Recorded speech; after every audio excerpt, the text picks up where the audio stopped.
Have to plug in my Xbox 360 controller. Brand new every time I do this because it messes with my machine when it's just left plugged in. Hey Jay, how you doing? Okay, and reset computer audio. That's right. So I gotta have the sound coming through here. And now the game should launch fine. Okay.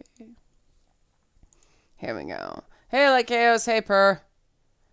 Is my mic level okay? Yeah. Okay. Every so often that takes a crap too. But, so here we go. I'm almost sleeping. Hollow Knight. No, I didn't end up doing it at all on Tuesday. Tuesday started as something of a shit show. But, yeah, so I'm, regular time today instead. Because I didn't do the evening stream on, I didn't do I'm okay. I'm better. I'm not 100%. I'm becoming more, you gotta remember the new skills. I'll be happier now that I'm playing Hollow Knight. I'm becoming more at peace with the fact that a lot of things just are not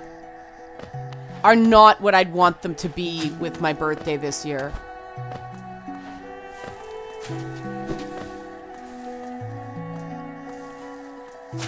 Hey, Mega.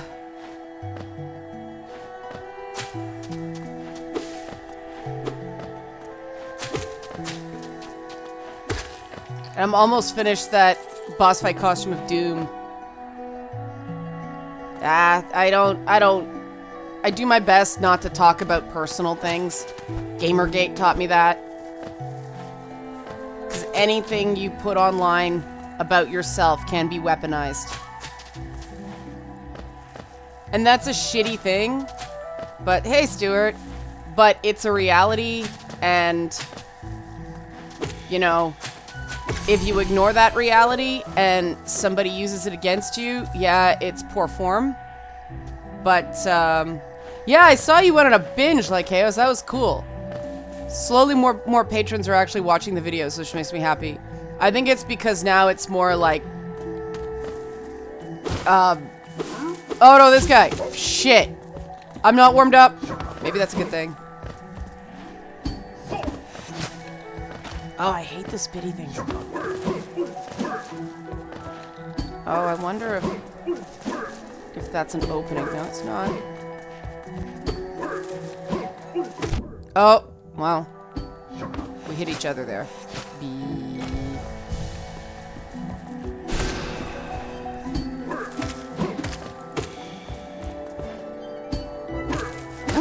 Okay, got him.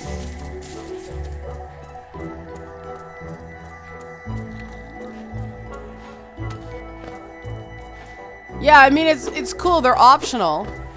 That's an interesting part of Patron.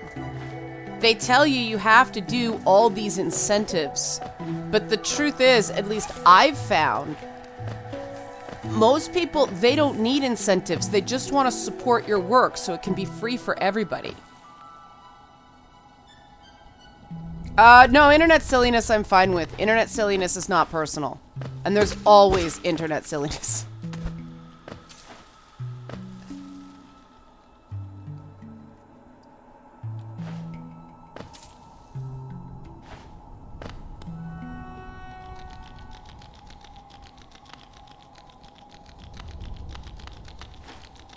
Boss fight is that okay. That's in today's video, today's Patreon video. It's the costumes are taking longer than I thought because I'm me and was overly ambitious. But the big one's done, and so now there are just some minor things to do. Like putting, like, epaulets on and things like that. Yeah, it's the first stuff that's taking forever. And, you know, part of it is I'm like, I'm just gonna wing it! And it's a prototype. So, like, it would take me half the time for me to make it again. They did another stream about me. No, I didn't, and I'm just gonna ignore it. That's a personal thing. Some of the honey badgers just hate me. So, it's not gonna be rational. What? That's it. Oh, hey! Woo! Uh-oh. Oh, shite.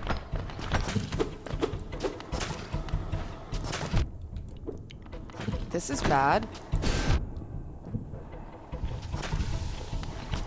Okay, I have to find the rhythm. Okay. Oh, shit. Well, that's it for me.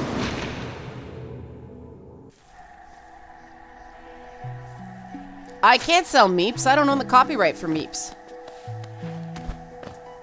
Oh, I didn't check how much... Oh, well, I guess it doesn't matter now.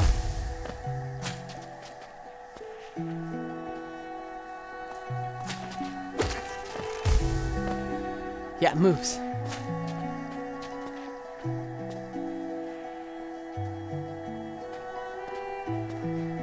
Now, Hans. Just because they're nasty to me doesn't mean I have to be nasty to them. Hey, I can go up to that village and pay to get my shadow back, can I?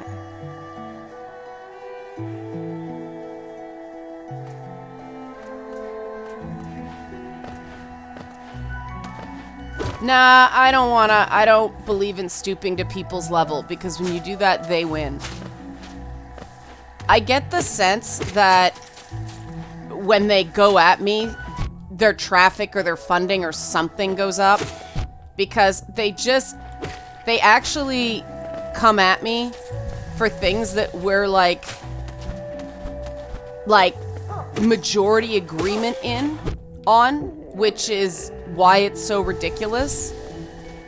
Like, it's like, well, you don't agree enough, or you don't agree in the correct way, and they just go nuts and get ad hominem, and it's a business for them. Yeah, they do a ton of mind reading, but it's also a business for them, and obviously my name dunking on me gets them something, and so great, but I find their logic regarding me. Thanks, Slick. I think all the other targets are sort of defeated now, aren't they?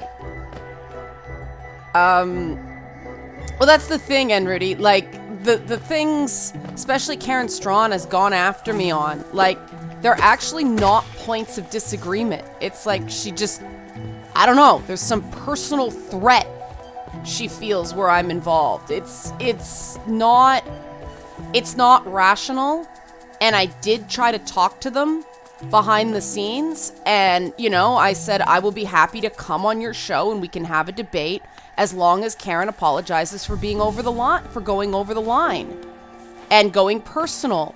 And she refused. They said that's not going to happen, so, you know, I can't do anything about that. And that's where it stands. So maybe they're trying to bait me. Yeah, DX, I think it is some identity stuff. Like, it's some identity politics that just feminists get her. But, you know, I personally, there have to be lines. And if people can't keep it in bounds, and people can't, they can't keep the personal out of it, I'm not interested. Just no good can come from that. Yeah, they are the least not give a fuck. Really? I love this guy. Oh, maybe he'll. Okay.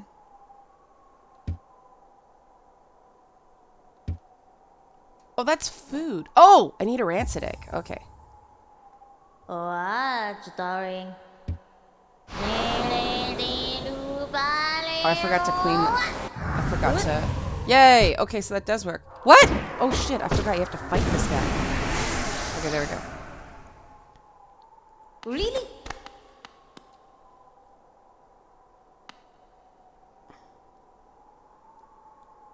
Oh boy, You seem to have made peace with your regrets in a most novel and I dare say brutal fashion. What a joy to behold. Farewell for now. I will think of you as I savor my meal.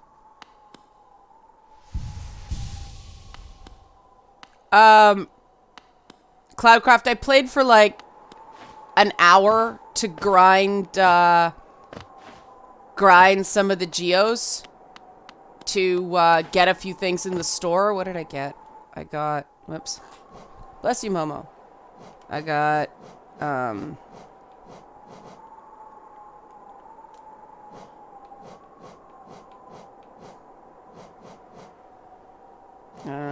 what's this? I don't know. I picked up a few things at the store.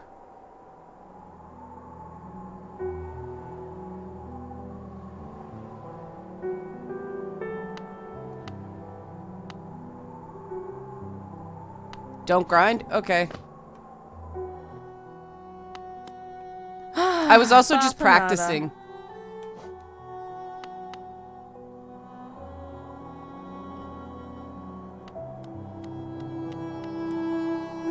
Alright.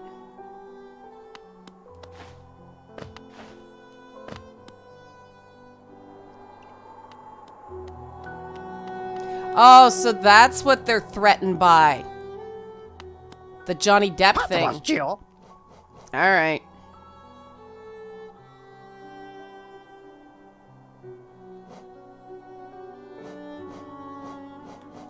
It's kind of a silly thing.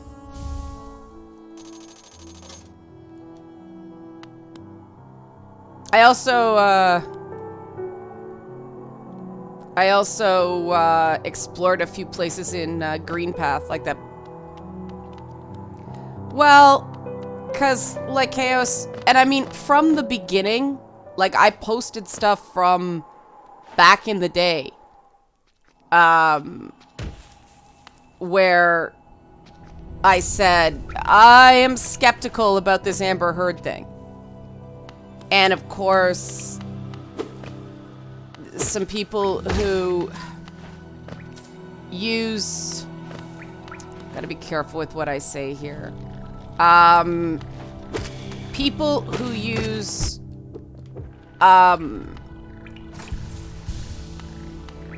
things like, see, there's a massive difference between Marxist feminism and, more egalitarian, or some would say capitalist feminism.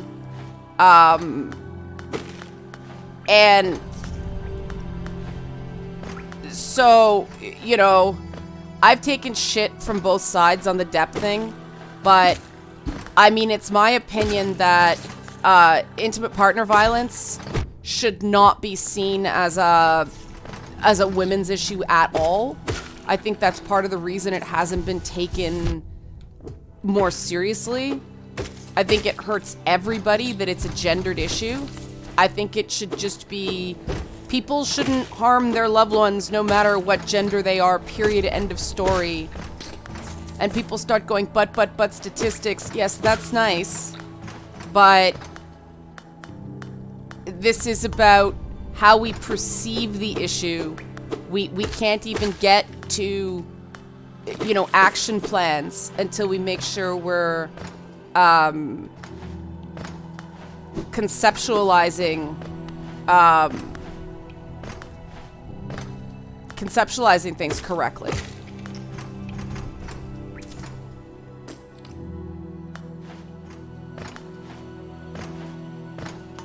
He's been more fair, that guy, when he's taken swipes at me. At least I think. It seemed less personal and ragey. Like, there's something personal there that I just... There's really no way around it.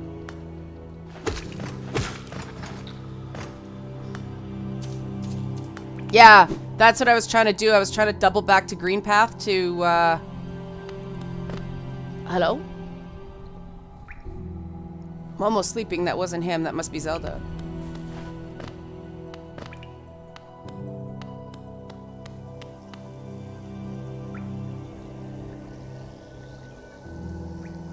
Hello. Okay. I can explain the mental gymnastics if you want, with the huge caveat that I absolutely do not... Oh, okay. Forgotten crossroads. Thank you. I can attempt to explain the mental gymnastics with the huge caveat I do not agree. Man... Helen, yeah. I have some major personal concerns about that whole situation that I didn't say, because I could be accused of it being defamatory, and because I'm not a journalist anymore, I don't have the, you know, there's some things I can't do. But I am very concerned. I mean, I don't like what the guy did. I don't like what the guy said. I really disagree with him on a lot of things, but I don't think he's receiving ideal care. I'll put it that way. And he's a human being, and the article I actually read, Cloudcraft, it wasn't an article, it was a transcript of the video. So, it was I watched the video too. But it was a direct transcript. And...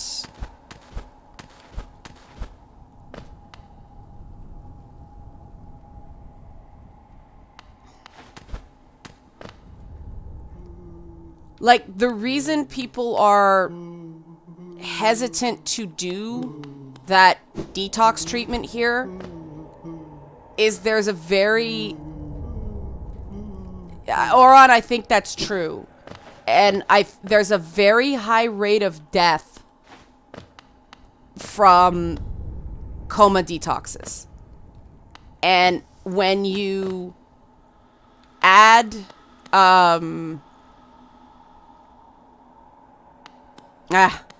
it's like, that's interesting. When you add pneumonia to that mix, it just becomes so much more dangerous. And the truth is that if you put someone under anesthetic while they have pneumonia, well, did you see, Cloudcraft, did you see the one I did yesterday where I basically said, I'm fine with criticism. It's when I think that people are being hypocritical, like, oh, you go too far and you're a Jordan Peterson fan? Like, that's some Portrait of Dorian Gray territory there.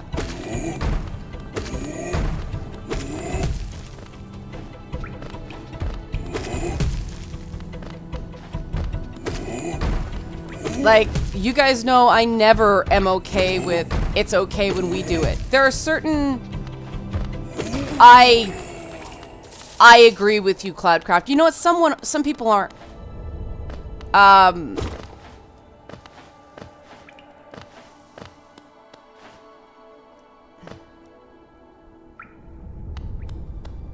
And one thing I will say, well, I don't think it's criticizing their heroes. I think when people go that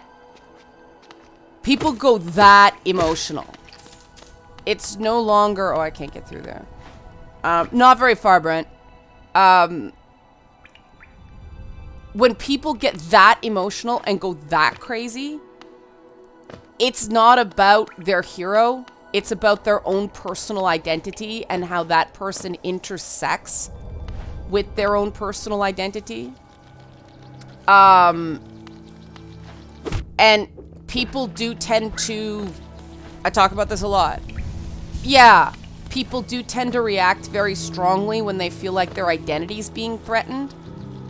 So, and this is where we get into, you know, parasocial relationships and all that stuff, but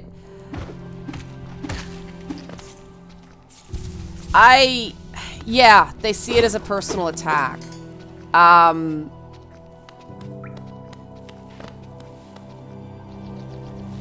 See, Cloudcraft, I think that part of the reason that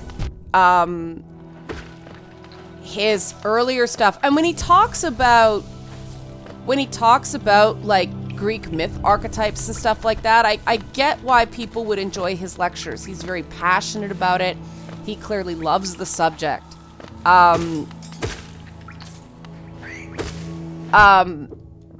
After he became a phenomenon,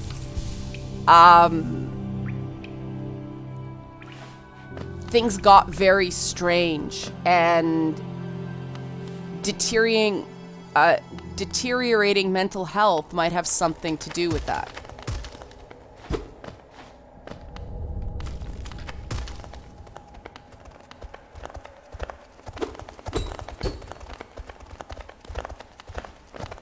It's possible to get through here still.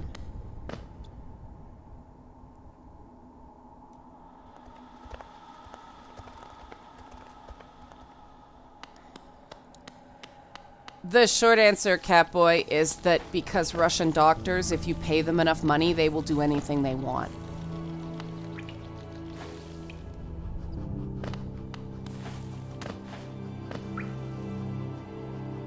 Okay, Cloudcraft, let me try to figure it out myself first. You know I like to try to figure it out myself.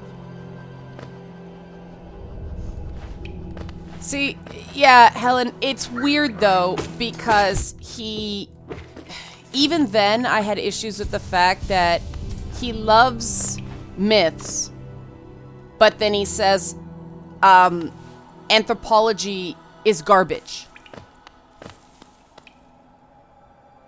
And hey, Norl. And it's like, what? Like, anthropology is the study of cultures.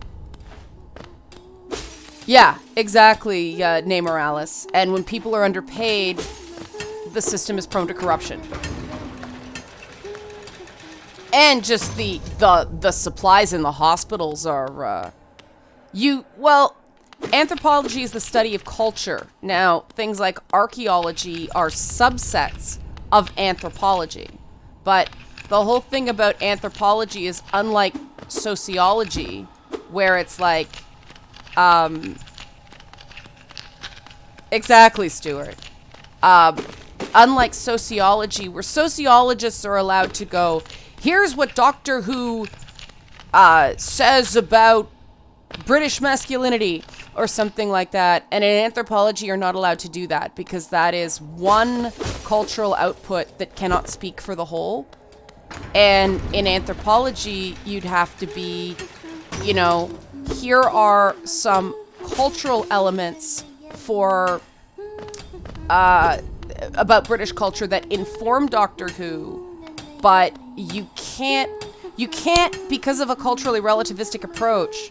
And this is the big difference between me and other people who look at gaming. I look at gaming, because I took anthropology in university, as how do these elements of gaming culture benefit gaming culture? How do, but sociology and anthropology aren't the same thing, Rudy. So, like, with anthropology,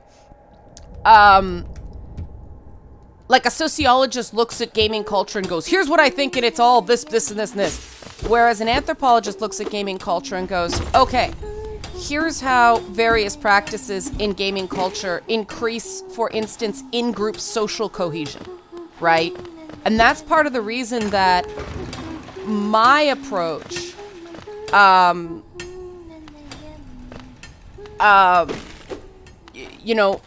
approach is so different. Well, cyberpunk, the interesting thing to me with cyberpunk is the cyberpunk aesthetic. Oh, the fungal wastes are down there. Okay. The thing about cyberpunk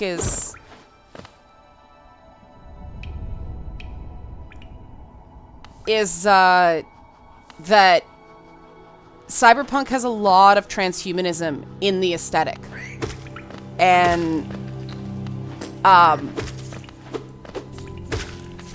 so I think it's going to be a very timely game if they do it right. The other thing, to stay on topic, because you guys are still talking about it. Oh, I forgot to set up the chat today. Oh, it's been a weird week. But juxtaposition between human and machine, the ability to augment your body to make it look more like how you feel, like, it's very timely.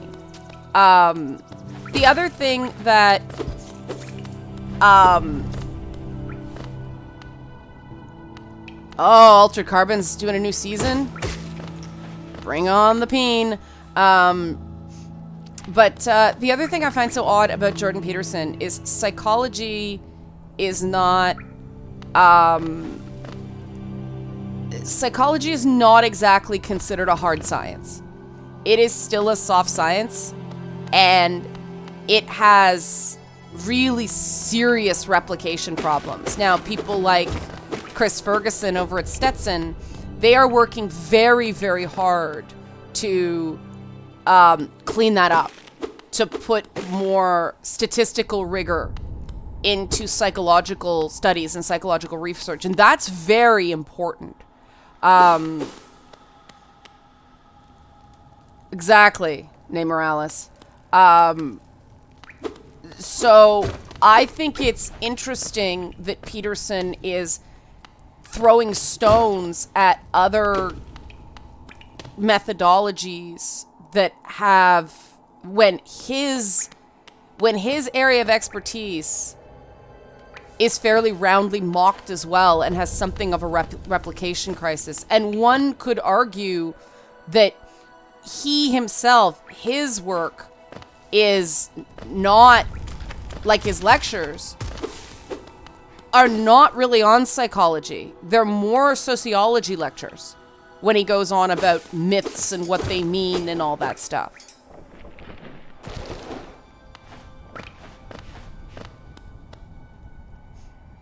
Like yes, he's a Jungian and he deals with archetype, but he takes a lot of individualization. Hey, Mist Explorer. Takes a lot of individualization out of his analysis, and that is more of a sociological approach than a psychological approach, where it's a one-on-one thing with the individual. Yeah, Carl Jung. Thanks, man. Well, except psychology is individual, right, Cloudcraft? He takes it to the macro level. And what these myths, these maps of meaning mean across cultures. Big Five falls up. It's just that's just a way of thinking about it, though. Like, he gets into big groups of people, like women are this and men are this, and that's more sociology than psychology. It's groups. It's not one-on-one. Yeah, exactly. Like, that's what's so weird. It's like his heart's really with sociology, but he has such a bias against it, he can't admit it. Yeah, you can. You can downward swipe. Hey, Nike.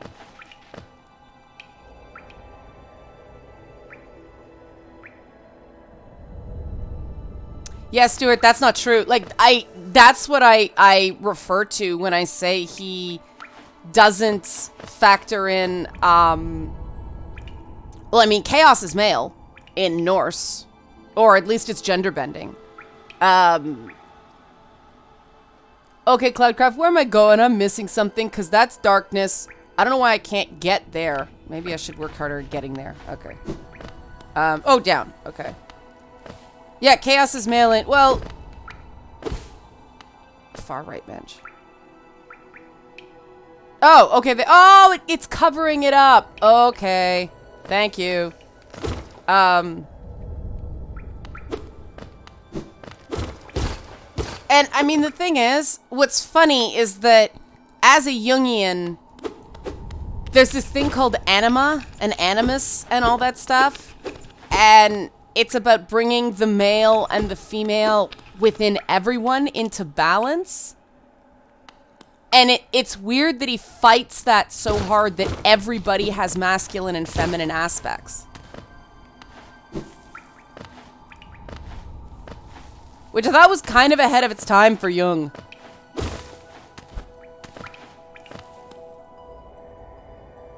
Super better? No, I haven't. It's good?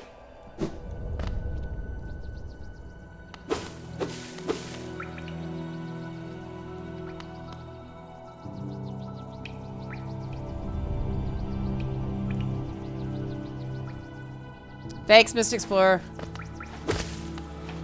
Sorry, I'm behind on my DMs. This week has just been odd. And I admit, I'm still trying to figure out... What's this? It's a Schwitz!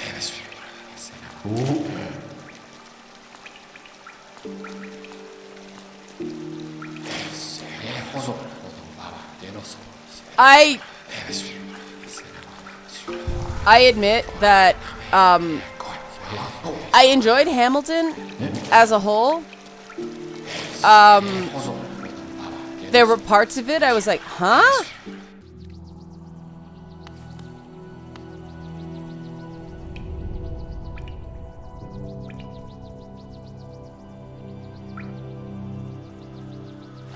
Well, I mean, Aristotle really had very strange opinions about women. I mean, the Greeks in general did, but it's odd because the Spartans were seen as like the big warlike, grunty male Greeks, but the Athenians had weird ideas when it came to women. No kidding, eh, Stuart? Blockless are anti-thought. Yeah, they really were. I mean, the Spartans were dicks, but the Athenians were really dickish to women.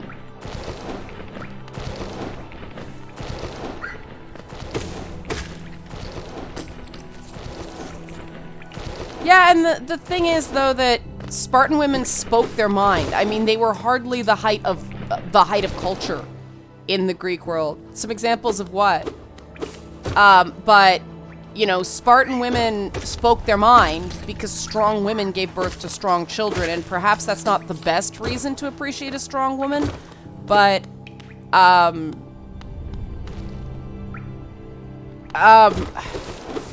Athenian thought didn't make it seem like women were good for very much except babies and being pretty.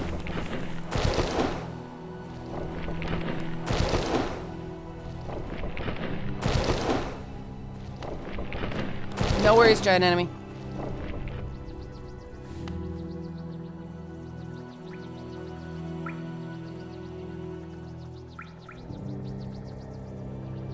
Agreed, Oron.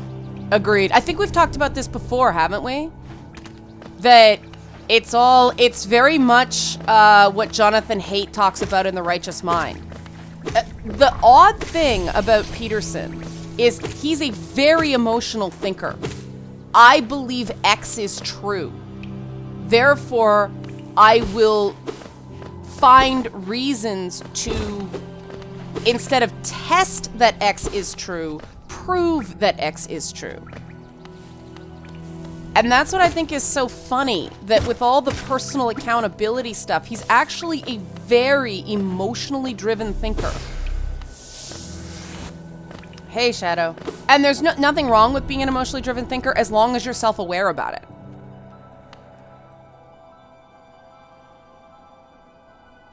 Oh, Helen, I forgot you're really, like, smart and well-read on this stuff. It's exciting for me to remember that. I knew you were smart and well-read on a lot of things, but I forgot that this was a particular subject of interest. Yeah, I don't like them either, like Chaos, because I can't stand... How do I put this? I don't mind being wrong. I can't stand poor reasoning. Oh, no worries. I was just like, oh yeah, I forgot Helen. This is one of the ways that Helen's cool. No, I'm searching. You said go this way. Maybe I just grind by default. I like killing enemies. This is the one thing that I didn't like about Sekiro. I like to just tootle around murdering dudes. I don't know what that says about me, but I love kinda, it's sort of meditative for me. It's calming for me to just go around stomping enemies. I think because and this is a self-awareness thing, right? I am so analytical. Yes, it was, Stuart. I am so analytical by nature that just, stomping enemies in a video game, it compensates for my tendency to overthink. Whoa. I'm just gonna appreciate this. What is this? Listen. Ooh, you surprised me. Hello, hello. Come in, sweetling. Come in and make yourself at home. I'm Salubra, and this is my cozy little charm store. Did the town folk out there tell you to come and visit me? Yes, this is a lovely little village, isn't it? Warm and intimate and full of life. She's a little southern lady. What will we talk about? Oh, yes, charms. I can see you've started your own collection. Very nice. I'll show you some of my own, and you can take one home with you if you like. All right. Lifeblood heart. Whoa! I can make my nail longer.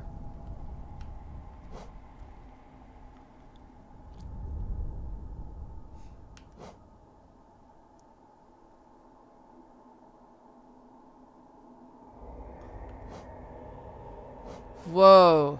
Oh. Okay.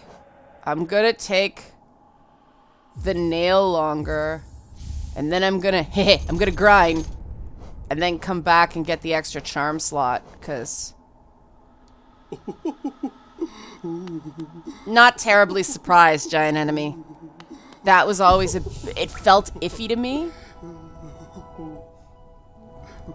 Yeah, well, I mean, I'm intending to explore. I just end up grinding. So what are these? I don't really need the Dash Master, do I?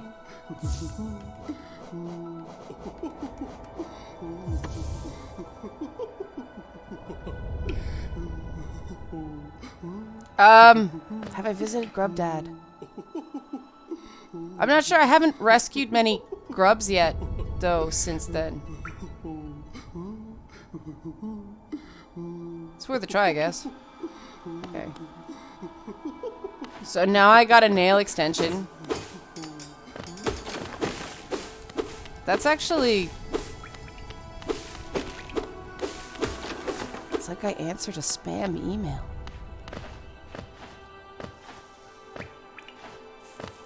Like, they had to know what they were doing with a...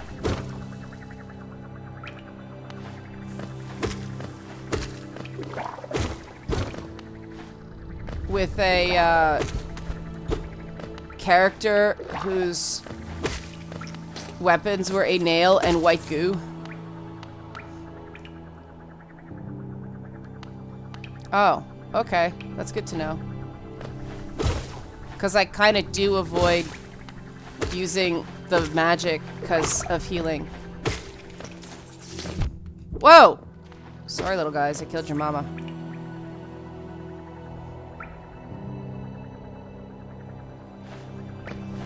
Well, long nail will be useful for, like, those bigger dudes who way outreach me. Ah, fuck.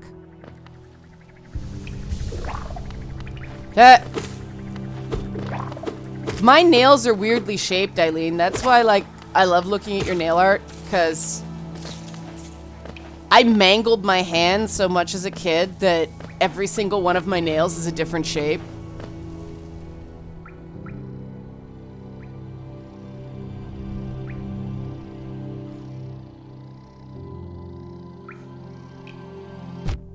Oh, I wasn't paying attention because I was reading Helen. I did that too, but my nails are still ridiculous. See, that's what I like about it, Ari. I like the pattern recognition and those two. It's like a grudge match for me now. I can get this now because I have a dash. I used to bite my nails too as a kid, and then when I stopped, oh lord, my nails were like super strong.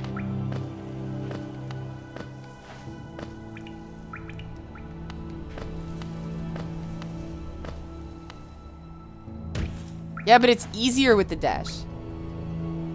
And I like it when things suddenly become easy. I gotta get some Twitch milestones, giant enemy, before I get that stuff, and I'm just trying to be chill about it. My big priority right now is boss fight. So,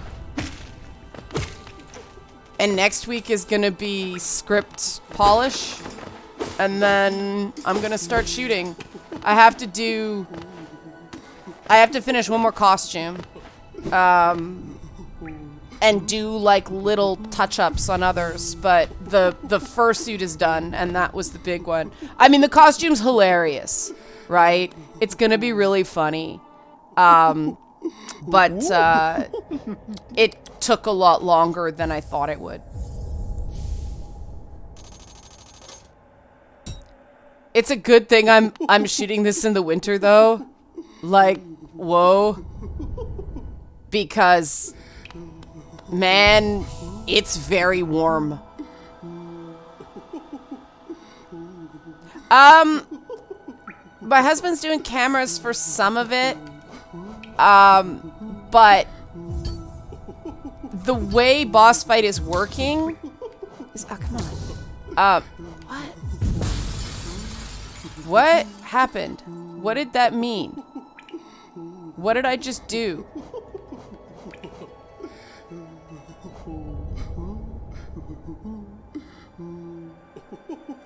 Oh well, I'll find out.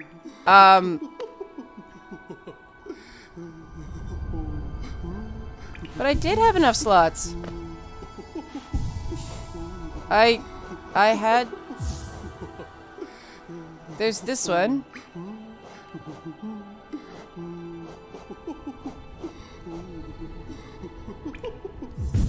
No, that's overturned. What is going on? Oh, you need a certain number of heart notches to... So I have to upgrade my heart notches. Okay. It's a dual system, not just a singular one. Alrighty then.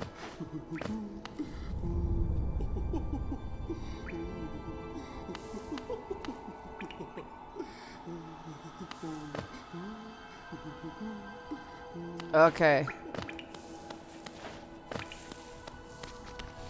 But now I have it for when I'm not overcharmed. But yeah, so what I was saying about boss fight is that there's a lot of scenes where the characters are using like FaceTime equivalents. I'm calling it demon chat with Beelzebub. And so it's actually just like people using cameras and stuff like that now. So I can do my own cameras for a lot of scenes.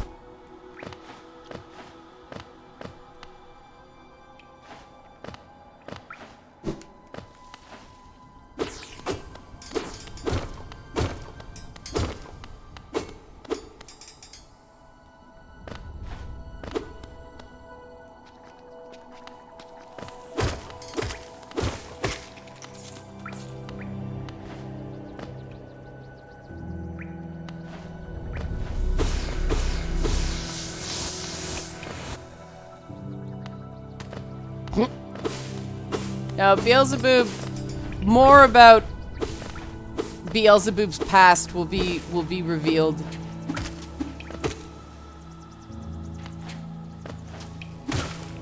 Well, I admit, one of the most fun parts of boss fight for me, part of the challenge for sure, but one of the most fun parts has been having other people write most of the character backstories, and so it's like, oh, that's an angle I totally didn't see.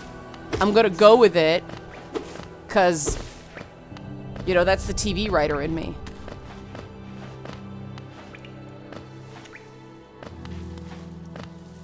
I mean, there's a whole item that the writers put in that I didn't have included in my original idea, but it actually worked really well because it let me do a mist parody.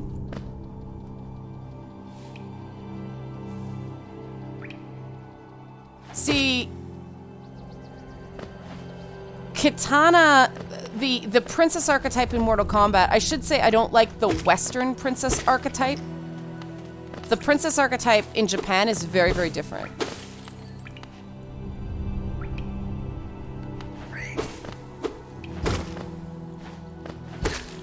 I'm trying not to do too many spoilers for boss fight because I want people to let the homage jokes happen. Yeah, but Mortal Kombat is heavily inspired by martial arts films. Princesses in Japan, instead of being like helpless victims, were expected to, they had their own guards and they were expected to defend territories. And so it's, that was a different thing, sort of thing. I mean, Princess Zelda, even though you don't see it, is a much more active participant than Peach, because Zelda's more of a Japanese princess. I mean, Zelda is always outwitting or outsmarting or holding off Ganon, right? Oh god, the Sonic movie. I know they allegedly fixed it, but yeah, it's episode 12 of Lady Bits. Yeah, exactly, Oron. It was, you're expected to be like the home team.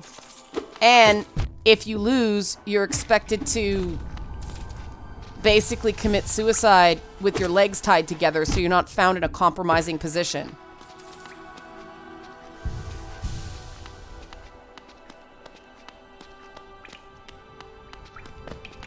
Like, that's the thing about the analysis of the whole quote-unquote damsel in distress. Like,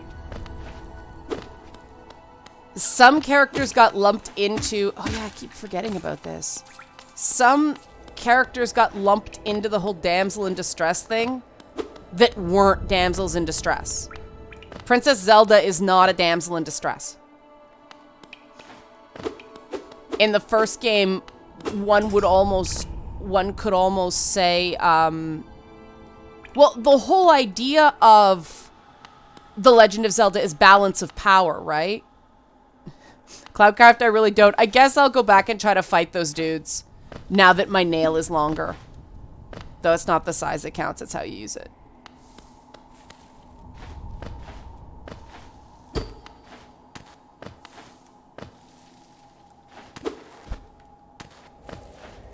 See, chivalry was supposed to be a... Chivalry was supposed to be a way to get... What is that noise? Oh, that's the guys in the Schwitz. Okay. Yeah, like, Zelda broke up the Triforce because she is the Triforce of wisdom and Ganon is the Triforce of power. So Zelda knows in a head-to-head fight she can't beat Ganon. So she uses her wits to outsmart Ganon and uses Link's Triforce of Courage because the two of them have to work together. Zelda's not a damsel in distress. I don't know, she's pretty forward in Breath of the Wild. And, shit, Ocarina of Time. Whoops. Oh, I already defeated that guy.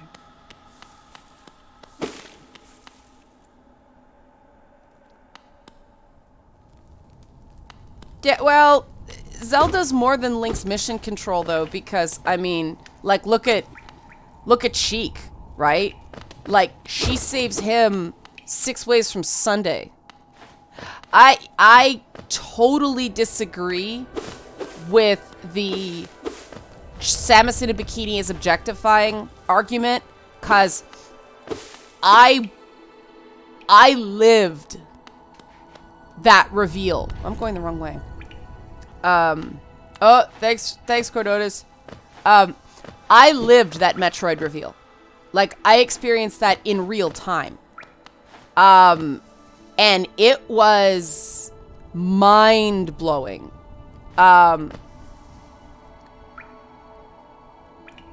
trying to go to Green Path to do those bosses, because I know I can go there, but...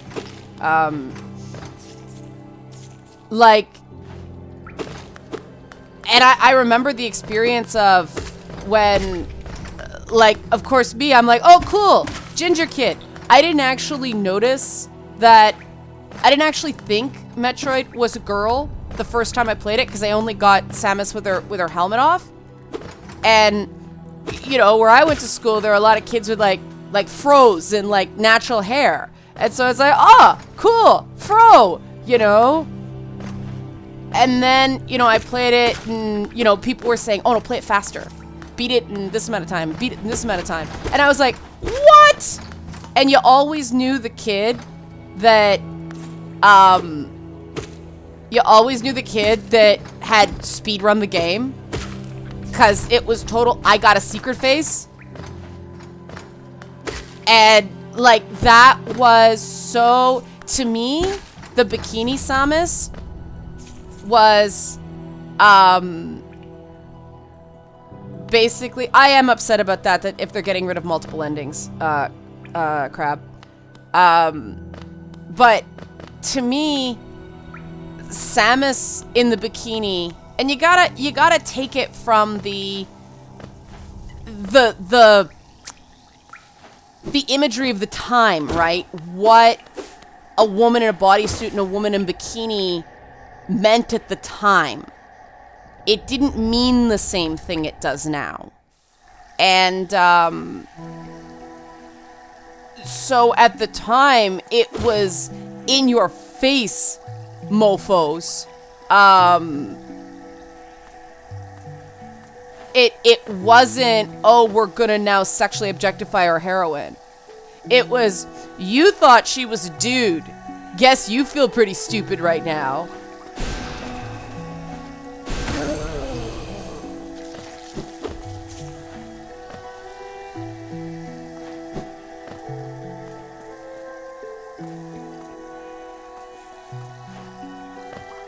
Yeah, subverted expectations. Yeah, mofos was big there.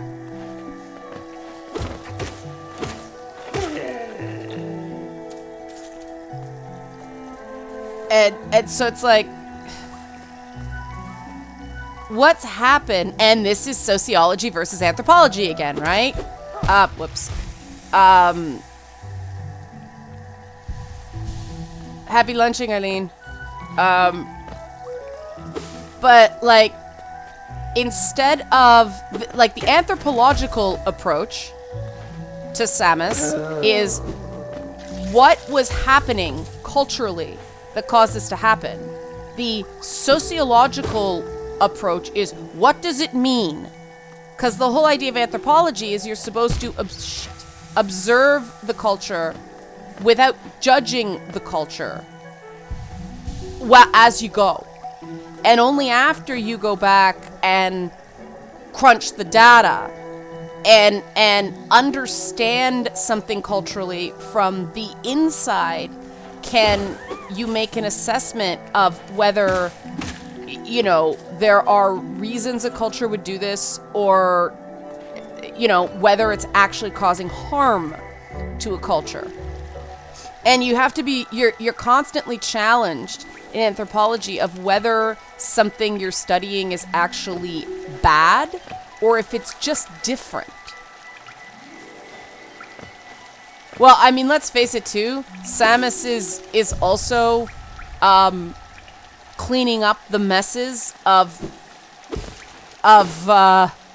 past societies. So, like, everybody else done fucked it up, and Samus has to go and clean it up. But I mean, I think on no planet was... I mean, here's the problem, right? Conan, objectified? Like, is Conan the Barbarian sexually objectified? Because he be naked. I mean, Fabio in romance novel covers is sexually objectified. You know, there's no doubt there. It's a romance novel cover. Romance novel is just a pretty way of saying smut book, right? We don't talk a lot about the fact that characters like Edward Cullen and the Fabio-inspired characters of the romance novels in the 80s, we don't talk about the fact that they are objects of female pleasure. And even the... I think she's a psychologist? Anyway, even Martha Nussbaum, who set out markers of objectification and made the concept measurable and with identifiable characteristics, even she said objectification is not always bad. It can be fun. It can have the recent one, Attack Cat Marvel crossover. But, you know, we freak out. I remember Kit Harington got in trouble for saying, see, like, Chaos, that's oppressive gender norms that I don't like. It is sexist. But, like, I blanked. Oh, yeah. So, like, even Martha Nussbaum said sexual objectification is not always bad. We just have to call it for what it is. The problem in... Oh, Kit Harington, that's right. That's where I was going.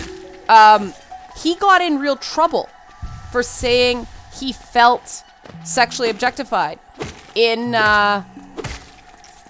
Game of Thrones scenes. And it's like, why can't he say that? That's, you know, I thought that was an important statement because he was kind of like, geez, I know how women feel now. And everybody freaked out and insisted he couldn't be objectified. And he apologized for insensitivity. And it's like, oh, come on. Yeah, Oron, too many people take Ray Langdon's editions and that I don't think are as strong and use only those to claim objectification.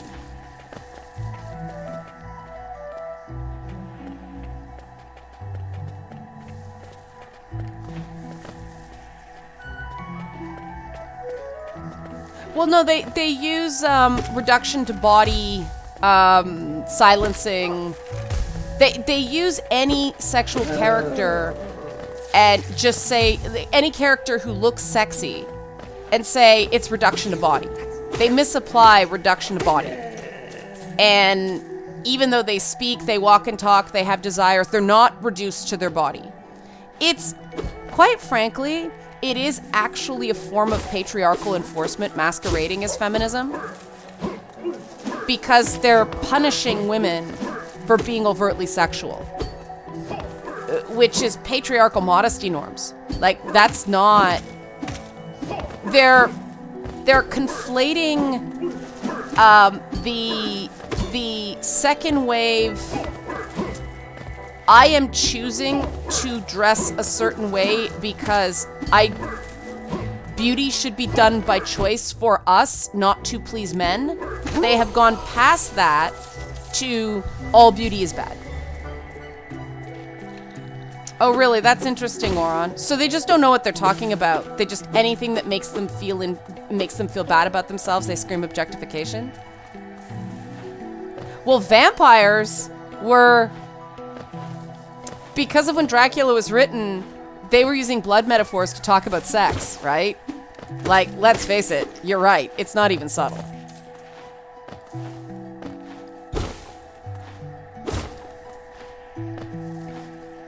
See, Oron, I think much like some Jordan Peterson supporters who just cannot be reasoned with, I think people like that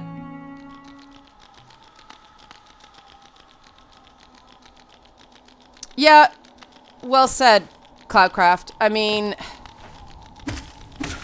like, here's my problem with game design. You want to create an aggressive female character. How do you do that? With a current... How do you signal to the player with visuals that she is aggressive? You know? Anything you do in the current climate is wrong. And that's... Oh my god, why did I do that? Controller went a bit goofy there. Yeah, but mannish...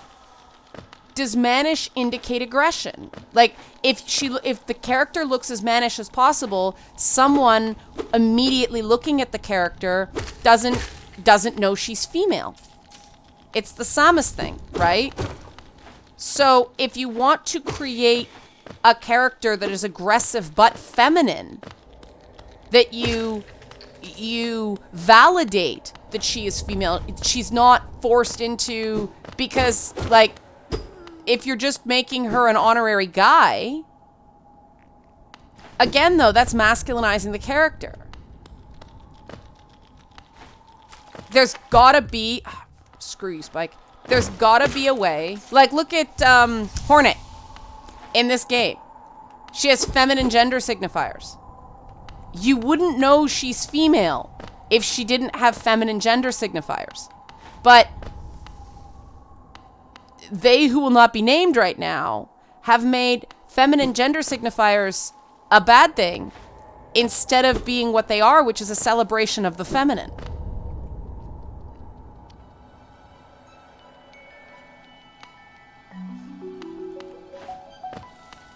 Yeah, I noticed she took out the fighting fuck toy and the Miss Male character episodes. I don't know if that was by accident or she just got bored with the series and wanted it done. And so yeah, Bayonetta's a shining example, but what's part of Bayonetta's power? Her sexuality, right? Now, it's totally because her enemies are cardinal virtues. They make sense. But, you know, this is where we get into the idea of Byronic heroes and how if there's anything that a man is allowed to do in fiction and a woman's not, and vice versa, there's some sexism going on there.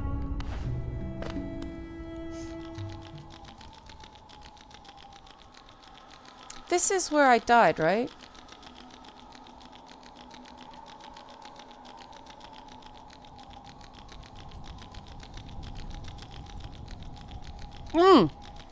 Is that what happened, Oron?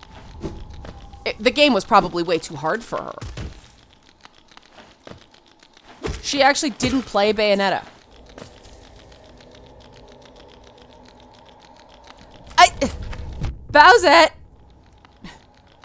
Bowsette, I find a very amusing phenomenon, I admit.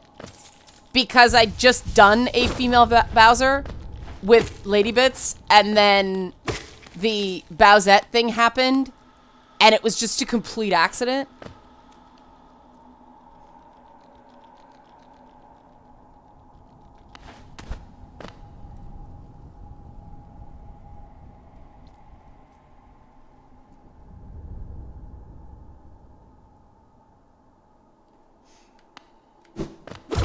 Or she at least didn't finish the game, right?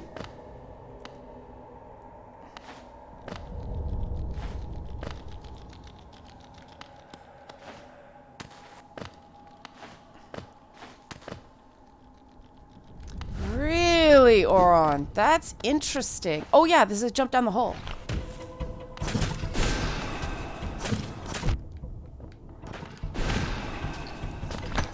See, now I'm out of spells. And now I'm hooped. Wow, you gotta look everywhere here. Oh, I guess these guys are here. Oh, you can hit those dudes. Okay. Oh, fuck. This is gonna take a few tries. Oh, I see. So you gotta avoid the uppy-uppies and hit the downy-downies and then shooty-shooty. Ugh. Okay, this is gonna take a while. Shit. And I don't have an egg. Oh, well, all those things. Oh! So far. Okay.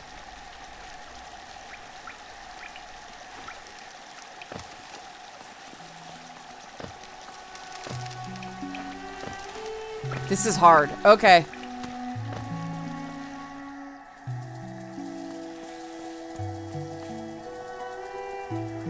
See, I thought the Asari were kind of making a point.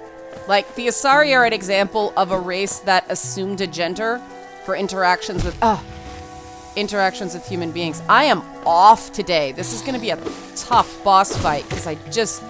My hand... Does anybody else have days where your hand-eye coordination is just shot? Like, it's just an off day?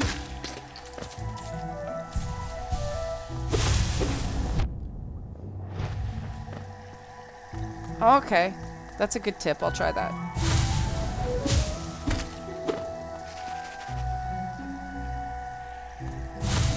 I'm just freaking exhausted and sick of people right now. So maybe that's a form of tension, I guess.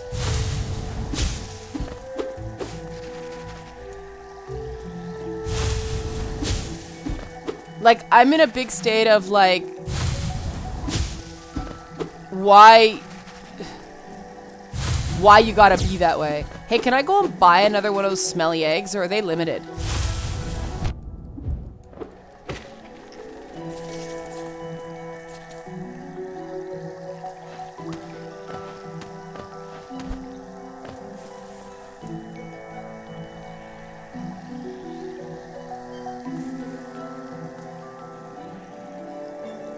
Okay, so I'm just gonna have to lose all my accumulated stuff fighting these guys, but that's okay, because I can only do that once.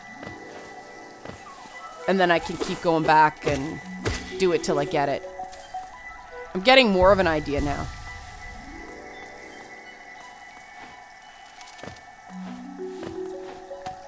I mean, I like how, yeah, there's punishment for dying in this game, but it's not the end of the world. Oh, will I? Okay. That would be handy if I got the shadow back before the boss. Whoa! Hi! Were you there the last time?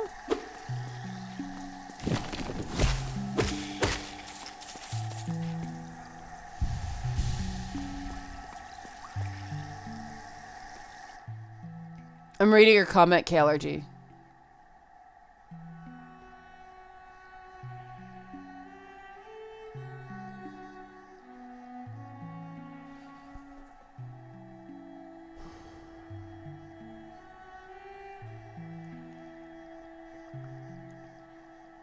Yes, KLRG, that is normal. You are in a post-traumatic phase.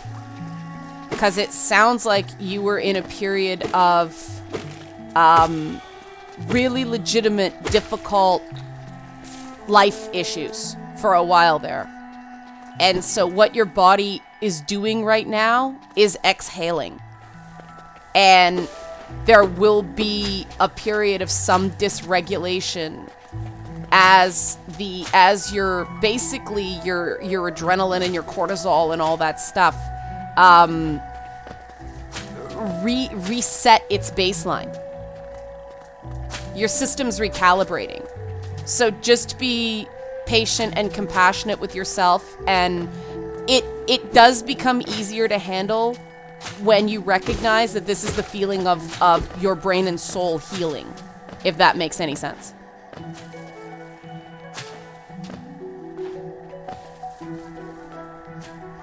Yeah, cortisol fucks you up bad. It can be great too, but...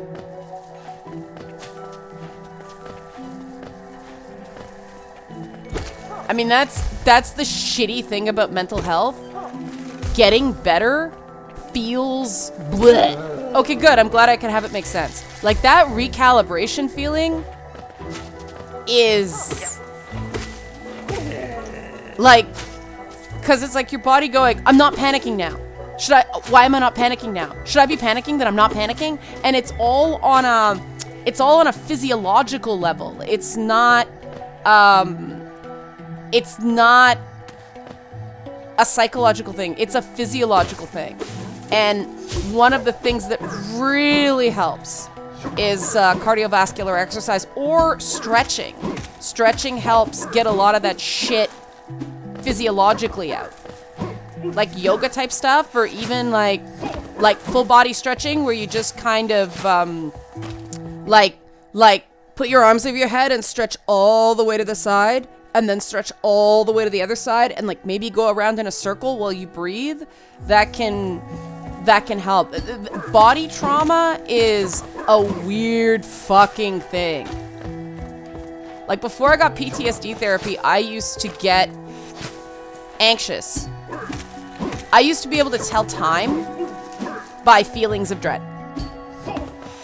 Like, if I felt all of a sudden just anxious for no reason, I knew it was between 11 and 11:30.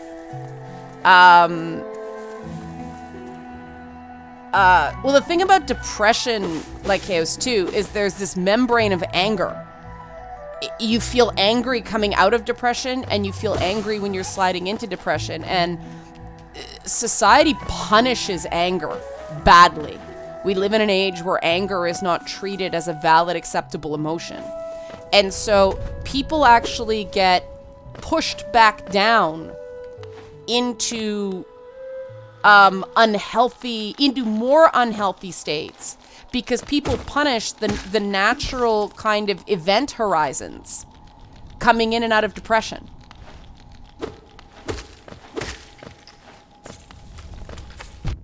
Oh. I mean, people are like, oh, mental health is important, but I don't want to deal with it. Yeah, because the way depression is seen, like, depression is a physical problem, right? It's not sadness. It's not bad memories. It's ugh. There's my onomatopoeias again. You know I love my onomatopoeias.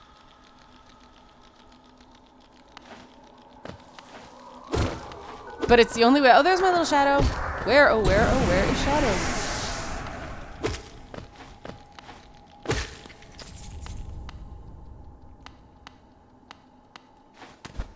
See, this is where I fight with a lot of developers because game dev, especially indie game dev, is, I think, very unhealthy as it currently is. There's this idea among successful developers who I want to slap because I know they have their own mental health issues, and yet they perpetuate toxicity, who are like, oh, if you really love what you do, you want to work. Oh, I'm pressing the wrong buttons.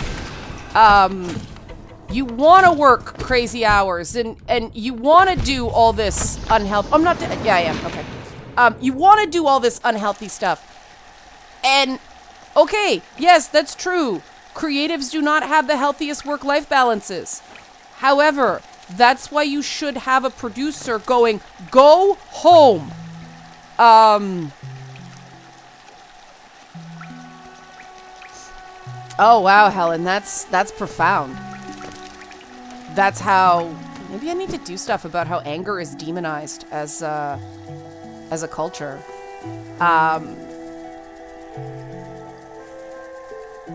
Okay, Cloudcraft. I was giving it a couple tries, but yeah, I think today is not my day for this. My hand-eye is just way off. I think part of it, I just realized, I went downtown.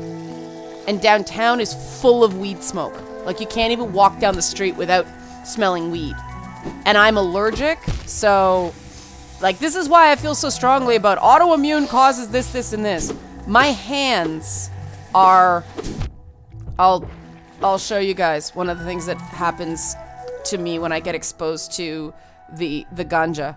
I don't know if you can see my finger in the top corner here, but normally this ring, my wedding ring, is loose. It slides up and down over the knuckle, I can barely get it off. Like, I have to work to get it off when normally I can slide. Because my hands are swollen from shit. Because autoimmune just makes my whole system go boom. And it's fucking awesome. Feel like I've been hit by a bus first thing I wake up in the morning. And so it's like, when people start using conditions like that to cover up shit that they're just too ashamed to admit is really going on, I get pissed. Because these are real things, not shit you use to... I'm getting personal here. Not shit you use to push your stupid, unproven carnivore diet. And diet, I mean, different people, different things work for different people, but, you know... Yes, I did, Oleg. For some people, giant enemy. For other people, like, alcohol doesn't help at all.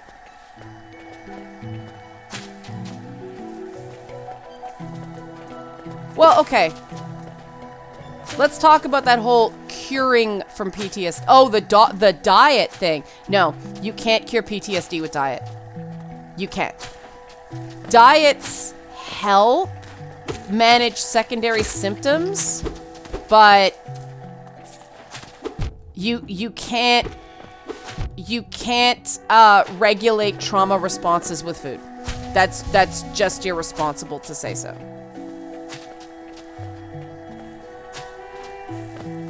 Like, I can't eat meat because of specific issues, damage to my intestinal tract because my appendix blew up and I ended up with gangrene. I am not going to go around claiming that my diet is best for everybody because I have to do it for my unique reasons. I'm also morphine resistant. So when I'm in physical pain, I end up drinking because at least that's something of a pain reliever. But if you can take painkillers and not get hooked on them, please do.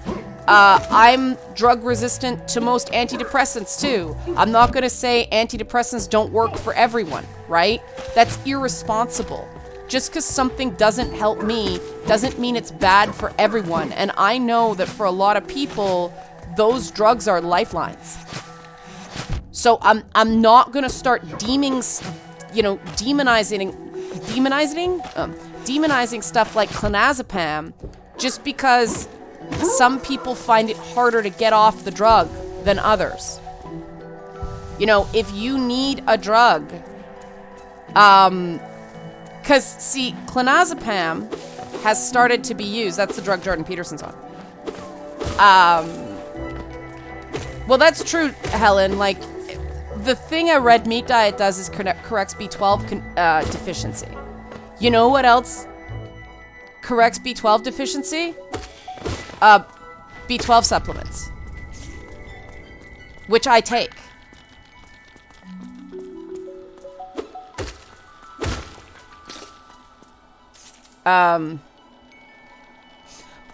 Well, fish I can eat.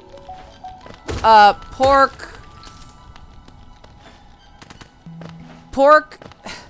When I eat pork, it doesn't do well with me, but I also don't eat pork for religious reasons too. So I take every Canadian should. My new doctor said every Canadian should be taking vitamin B12 this time of year. And you know what? She's right, because we have so little daylight this time of year. Egg allergies freaking suck, Nate Morales. That's a tough one. I'm so glad I'm not allergic to eggs. I got weird shit. Cucumbers, zucchinis, stuff like that. Which is awesome when you're vegetarian, because guess what's in everything? Like, I'm not even supposed to be eating tomatoes, but I eat them in limited quantities because it's tomatoes don't hit me as hard, but I'm not supposed to be eating them. But eggplant, zucchini, cucumber destroy me. Like, I not only get like all over body pain, but I turn into those, you know, those guys that like explode in gas clouds when you hit them. And the other thing I can't do is the brat diet. You know, when you're sick, you're supposed to do the brat diet. Pickles are all right. Pickles, like, they're not the best for me, but I don't get... When it's processed, it's better than when it's raw. And that's apparently because of an enzyme or something like that I can't tolerate.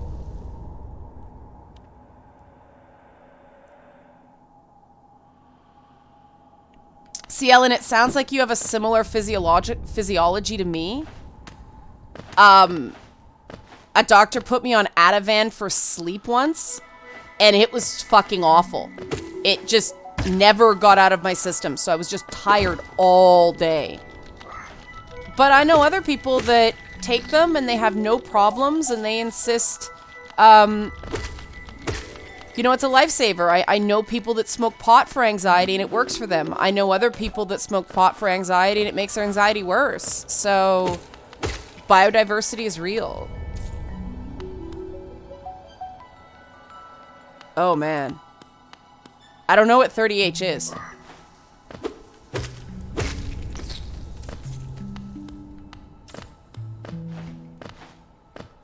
And I mean... You know, we have to accept, and this is a personal accountability thing, right? We have to accept that anything that the liver has to strain is not the best thing for your liver. You have to give it a rest. But if people are in chronic pain all the time, chronic pain cumulatively runs you down.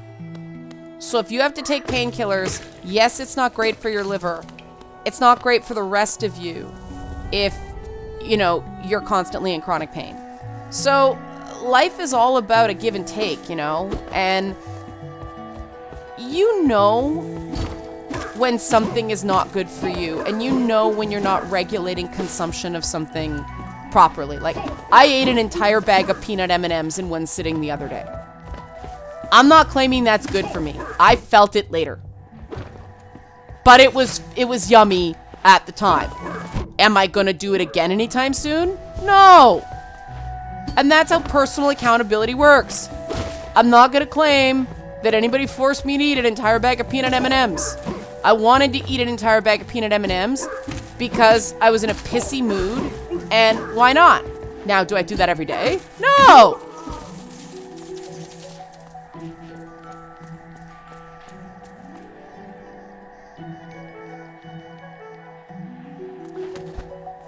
What? See, like, Chaos, we don't have an issue with that up here because weed is legal.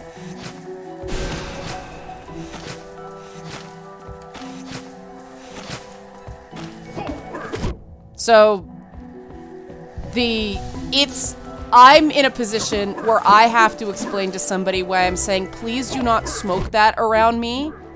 I get but it's legal now. Tell that to my immune system. You know, like, it's unfortunately gone the other way, where my big issue with weed as opposed to, you know, like, alcohol is I don't have to drink someone's whiskey. I have to inhale someone's weed if they're smoking it right next to me. And so there's a trade-off, right? And the worst there are these vapes now that there's no smell, so there's no warning.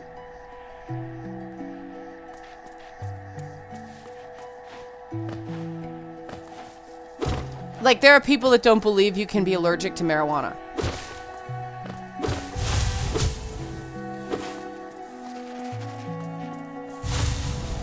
Well, yeah, because vaping is still marijuana derivative, right?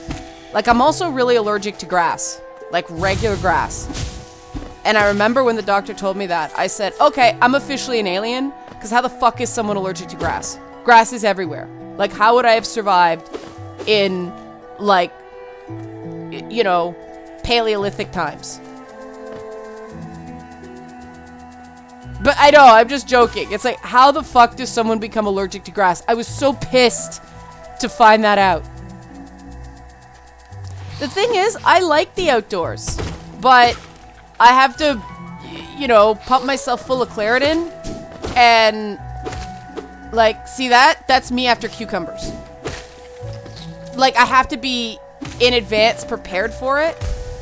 And I cannot, like, we get a service to cut our lawn. 'Cause I can't do it. I'm going to this area now, first. Cloudcraft, that area on the map that's empty. Gonna check that out. And like I said, I find... Whoa, hi. All right. Hey, that's new. Okay. There was a method to my grinding there. There's always a method to my grinding.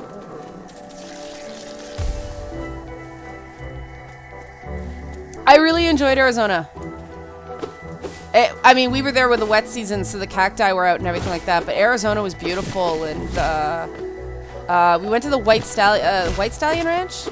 I think that's what it's called, in the Camelback, the base of the Camelback Mountains. Highly, highly recommend it. If anybody, it's a working ranch, and they were so great because I mean they're a cattle ranch, right? But and so they serve. Oh, well, like, okay, if that's what you mean, like, Chaos, like, okay, just because you find something that help. Whoa, hey, hello.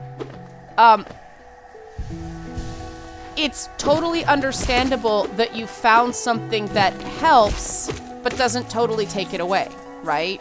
Like, it's no different than if someone has a thyroid condition, for instance.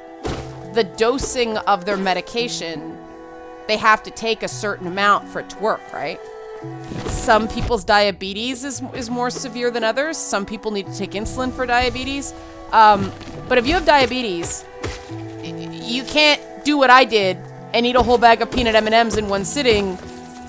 You can't regulate that much insulin. You will have trouble, right? What medications do for most people is stabilize them so they can work out whatever is at the root cause of the depression. The medication alone is not going to cure it. And so, you know, my thought is just tell them that it's an assist, not a cure. It's a management of your condition, not a cure for it.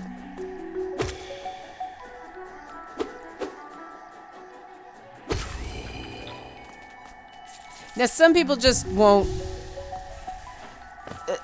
Some people are just dickbags, and they don't want to understand. What? This looks very dangerous.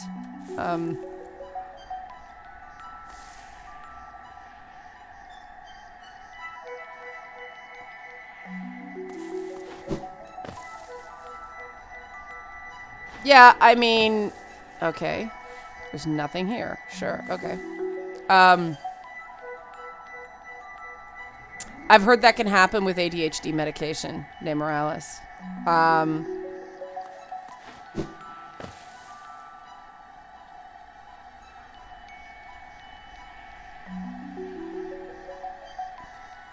Well, that's improvement, like Chaos, right? Like, everything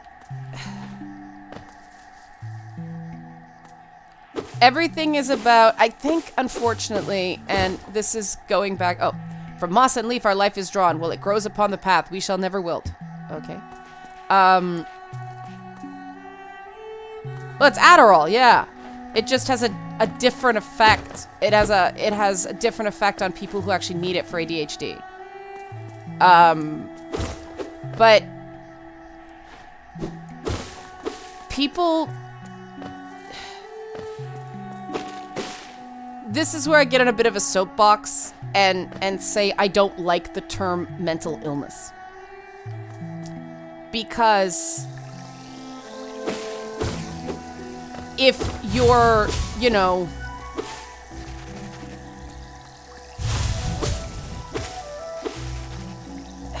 if you're dealing with an insane amount of stress, if you are sad because, somebody just died, it really seems to me like we have pathologized any negative emotion. And those are there for a reason. You're not legitimately angry. You have anger management problems. You're not grieving. You're depressed, right? And so I think we've pathologized otherwise totally normal, healthy emotional states. And so you just get people going, I don't want to deal with your damage.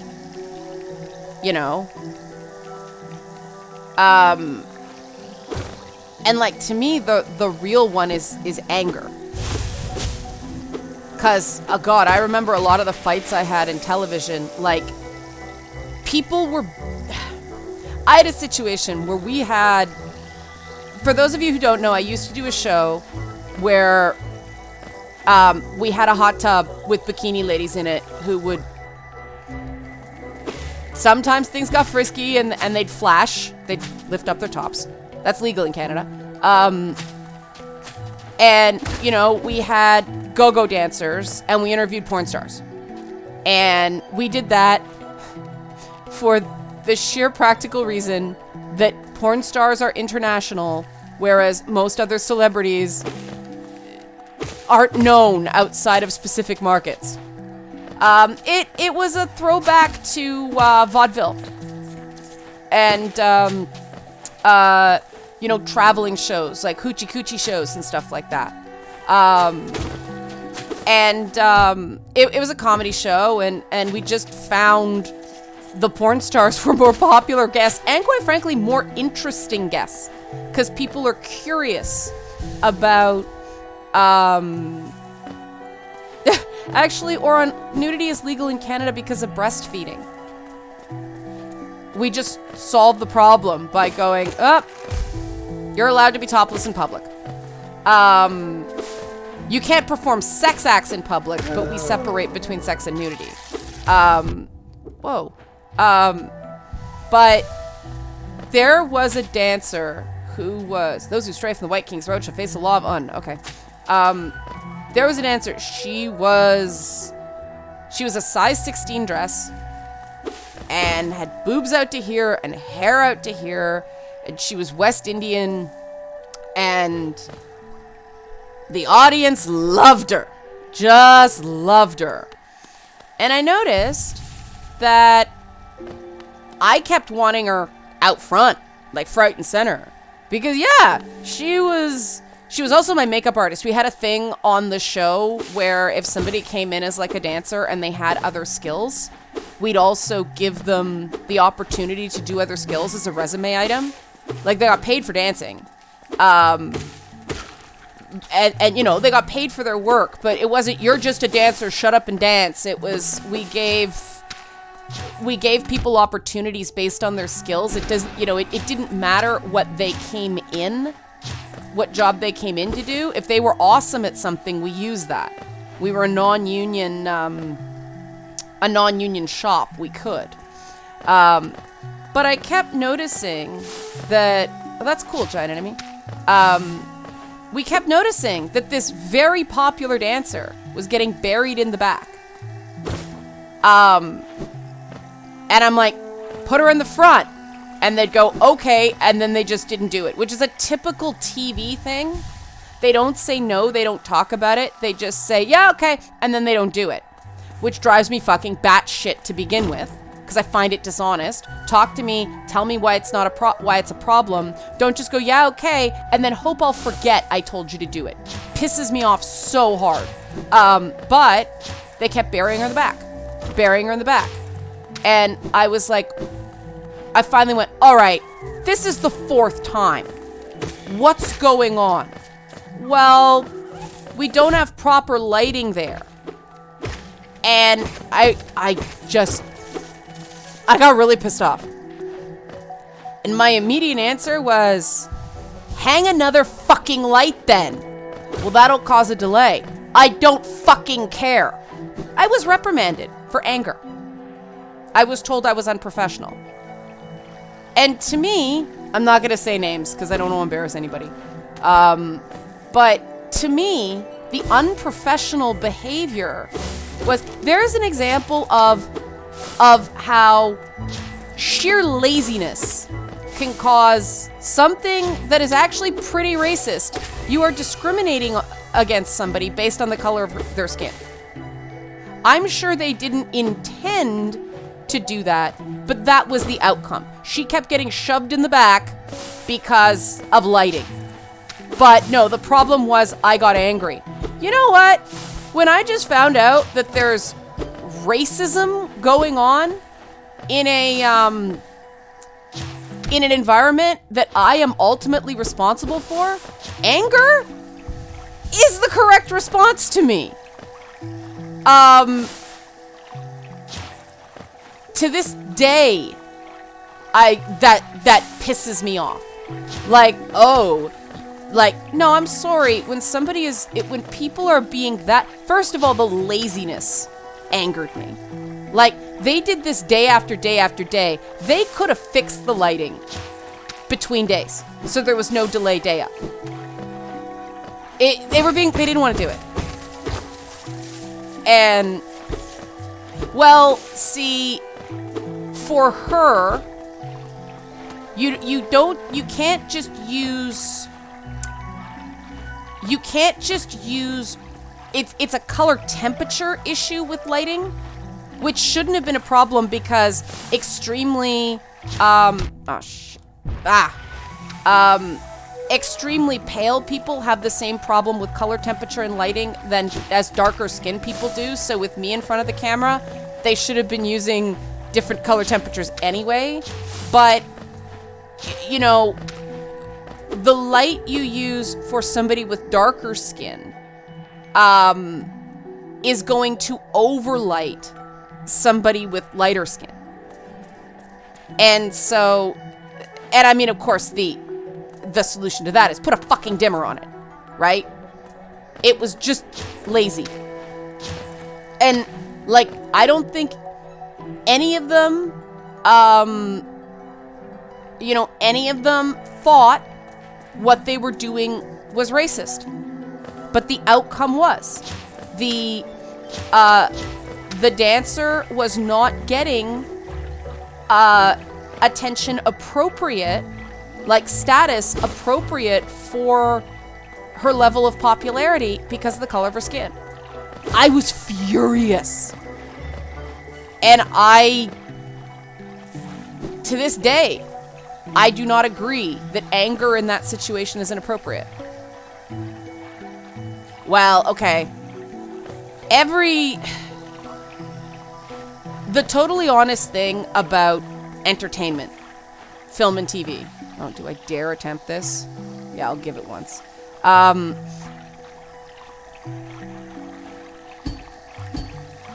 The honest thing about film and television is every film and television production has some element of unprofessionalism in a different way, right? Like, it just depends on what flavor of a lack of professionalism you want to deal with. Oh God, yeah. I get the stereotypical Irish drunk nose with allergy. Oh, there's a little guy up there. Okay, I want to save you, little guy.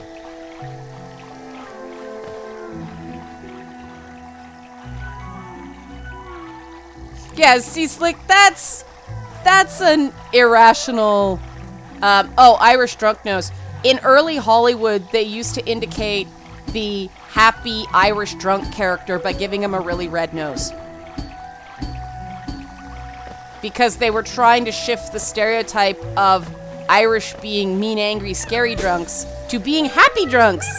Yeah, I need to practice my pogoing though, Cloudcraft. I'm getting in training.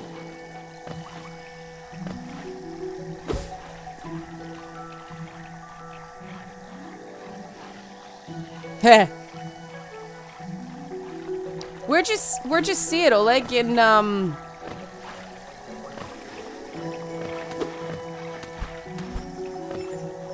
shit. I'm trying to think what would have been, trying to think of where it would have been in your part of the world.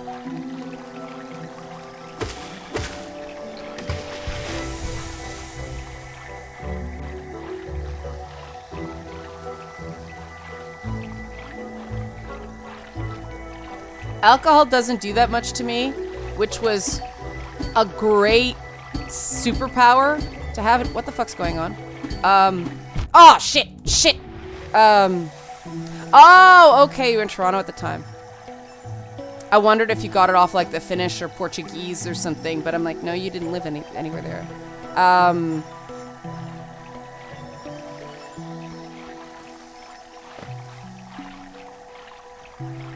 Giant enemy, I am. I'm drug resistant. Stuff, I just don't have enough receptors. I remember in... Oh, shit. Oh, come on! Okay, I'm not doing this anymore. I'm going back. Oh, hey. Where'd that take me? Oh! It cheated me! Oh, sweet! I got close enough! Yay! Happy dance!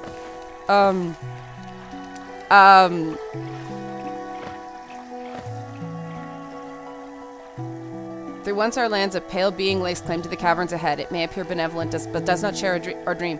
Be wary to wander to that place. Okay. It's funny. De Morales, when I found out I was morphine... Oh, I can't get there. Shit. Oh, now I'm angry.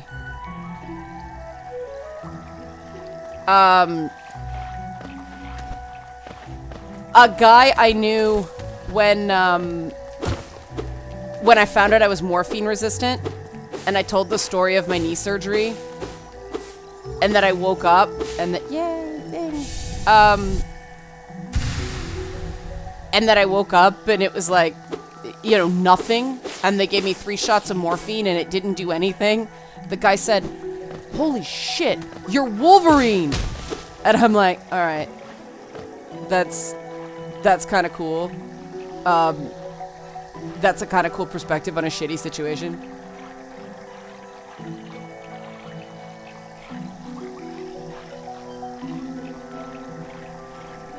Yeah, I can't, giant enemy, but you've seen my work. I also need huge doses of, yeah, KLRG. I basically need huge doses of anesthetic to be knocked out for surgery. It's really not fun.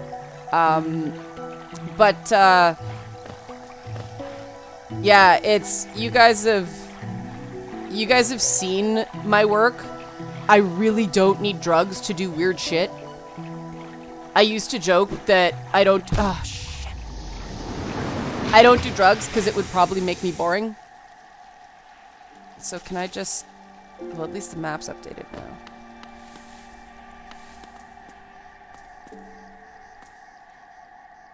See, anti-inflammatories wrecked my stomach. They wouldn't let me out of the hospital. They wouldn't let me out of the hospital after my knee surgery until they found a painkiller that worked. And so they were basically pumping me full of every painkiller they would think of to find one that did anything. That was really fun. And tramadol worked 2/3 of the time. So they called it a day. So sometimes the painkiller worked. Yeah, that's basically me, KLRG. Like, the tannins in wine give me a bit of a mellow, but it's not like... That's why I gotta be really careful with alcohol, because when you have a high tolerance, you know, you can get a... Tolerance and dependency are linked, right? But yeah, not knowing whether the painkillers you were on were gonna work after knee surgery that had an inflammation complication, that friggin' sucks.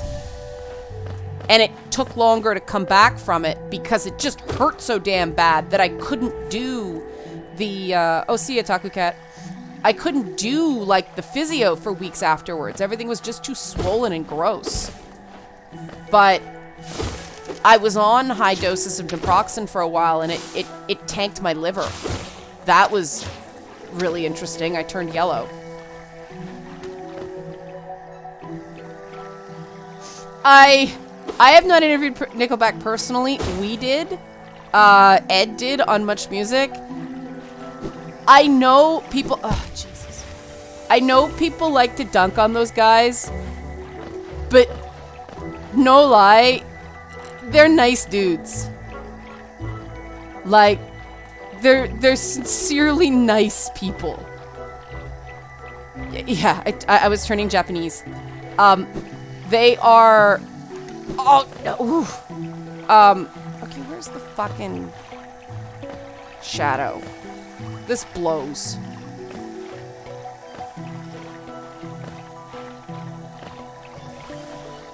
I think it's just people hate Nickelback because it's cool to hate Nickelback.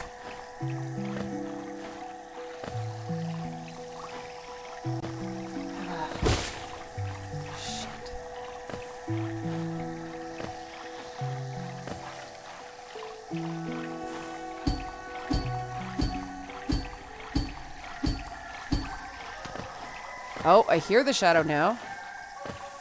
Is it up here? Nope.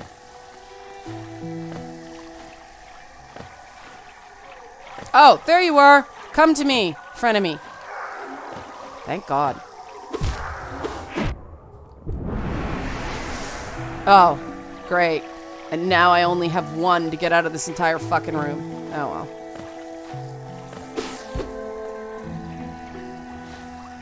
Avril Lavigne's very ill. I feel awful for her. She is pretty cool, though. She's another nice person.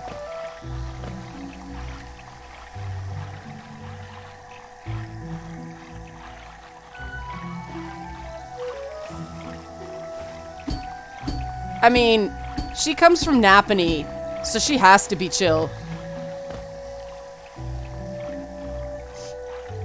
Yeah, she got Lyme disease. Got real sick.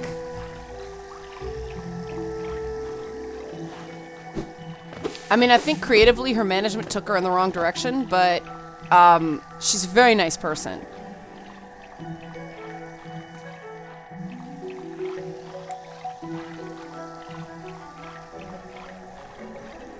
I have a friend who, because of a neurological condition, can't feel pain in certain parts of his bodies. It's actually a problem for the same reason.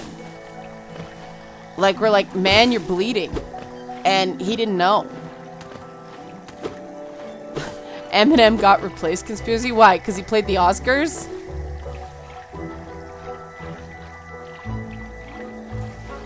I give Eminem a lot of credit for the personal development he's been showing. Much respect for that. Since his thing was to be like, you know, a perpetual angry man-child, I appreciate the way he's talked about therapy, and because I think he's a fantastic technical rapper. I just never liked the content of his music, and his more recent stuff has been quite good.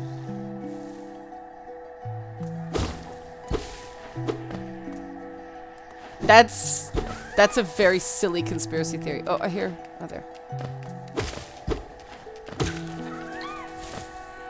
I mean, in terms of technique, in terms of being a good rapper, Eminem is excellent.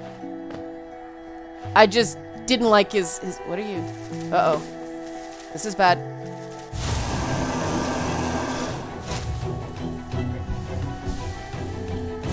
Whoa! Oh god, this was like giving Momo his nose drops earlier.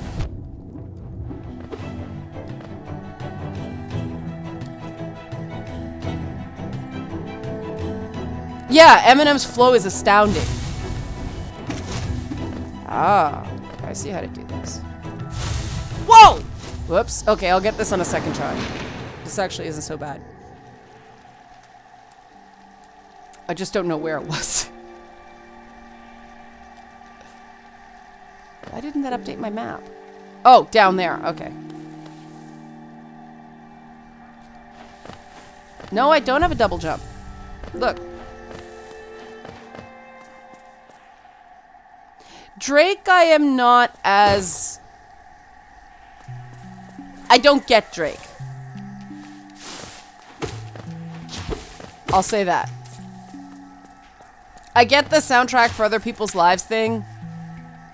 But I don't get Drake. I don't connect to Drake.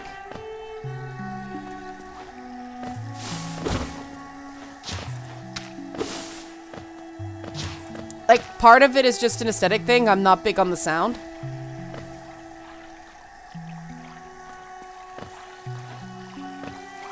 Oh, that's right. I forgot about the charm stuff.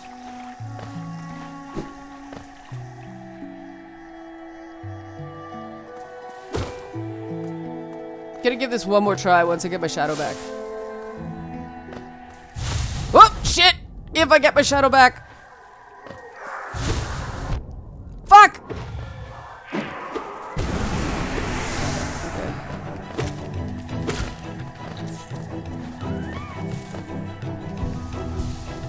You know what, Giant Enemy?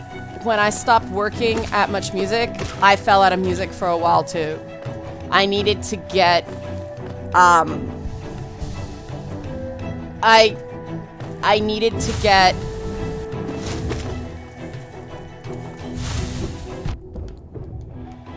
I needed to get the business out of, the business elements out of my system for a while before I went back to it.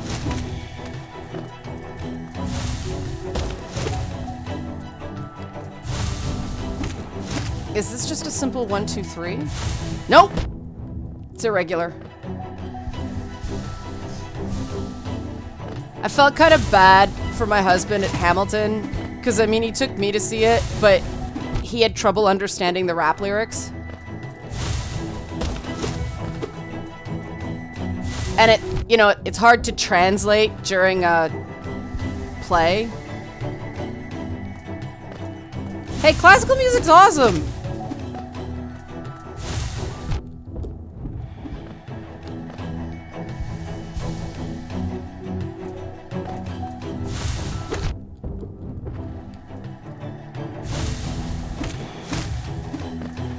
This guy's actually not that hard because it gives you the ability to recharge, so it's more just... Hey! See, like I said, pretty easy. Whoa, good thing... Whoa, shit! Oh, you were like the little rascal standing on a dude's head.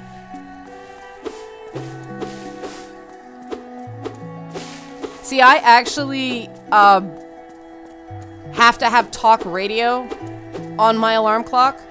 Because with music, I'm such an audiophile that I'll just sit there listening to it. That's how I trance out. Whee! Oh, so I can hit you. Oh, maybe not try to do that. I'm not good at it.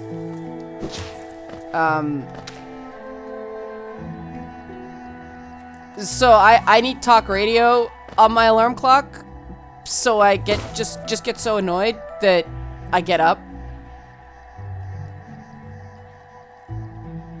Okay.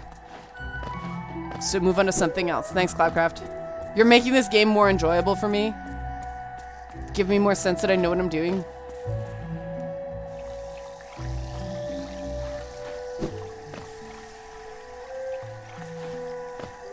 What is Stone Sanctuary? I forget.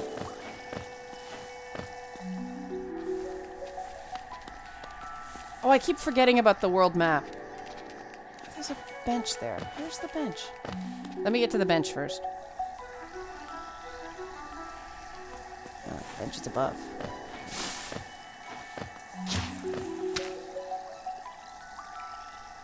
Man, this map is really not to scale. Oh, right. That's where I've been respawning from. Okay.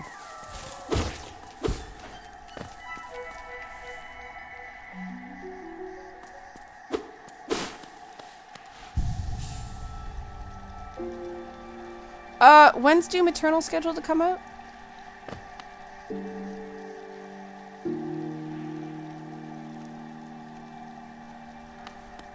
Oh, I got a few weeks more. When Doom Eternal comes out, I think I'm definitely going to play Doom Eternal.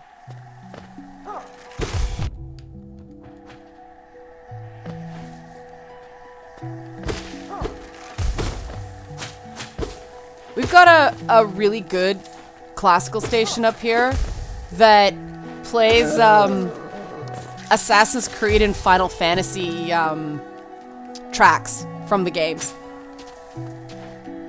So it's pretty cool. Like,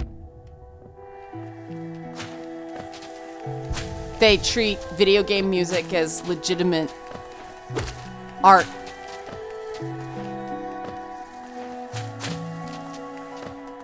Classical 96, Mega? It's actually, I think it's out of like Aurelia or Orangeville or something like that. But yeah, Classical 96 is pretty cool. They play like video game soundtrack music. Mixed in with like more traditional stuff.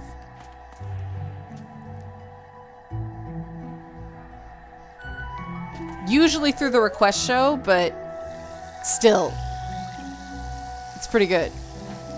Like, it's like, respect! Whoa!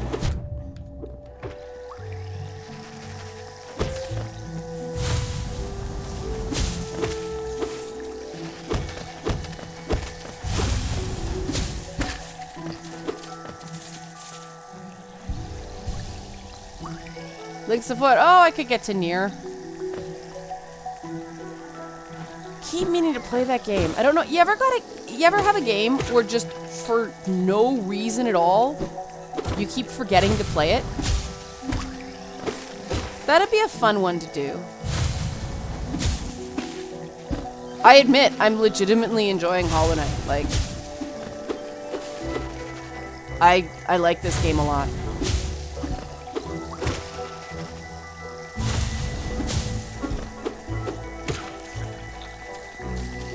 Nier. Would be an interesting one to play. Yeah, Automata. Yeah. Sorry. Yeah, I forget there's multiple Nier games. The one with 2B. Because I just think that costume's fucking gorgeous. It's one of those things, I can't wear those heavy ruffles because my ass is so huge. But it's just so pretty. Yeah, sure, Link to a Song. What was that?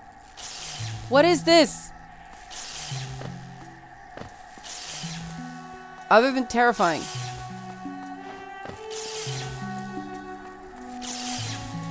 Oh, shit. I have to go through that. It doesn't hang right, though. Like, the problem with ruffles like that is when I wear ruffles, like, you'll notice a lot of my skirts are longer in the back than they are in the... Oh, it's a bug zapper. They're longer... My costumes, like Princess Sparkle Muffin's costume and stuff like that, are longer in the back than they are in the front because the extra weight balances the skirt.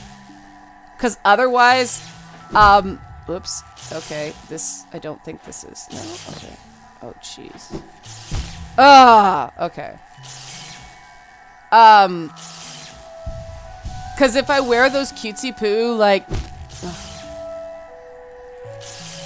No, I think I'm just not. I'm going to try one more time and then move on. There we go. Oh, fuck. How do I get through here?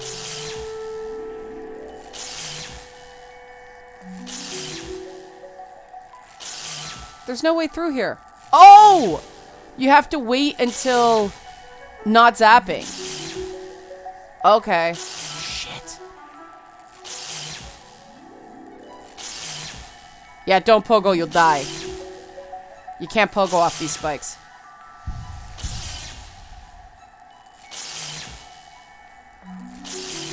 So slide. Probably going during the zap is the smartest way to go. Yeah, I'm trying to figure out how to slide down the wall. Ah! Okay. Right idea, bad timing. Ah, closer.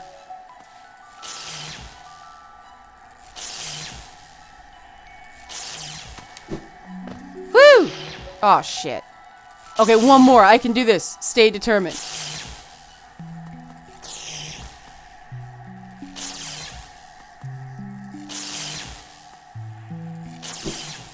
Yoo-hoo!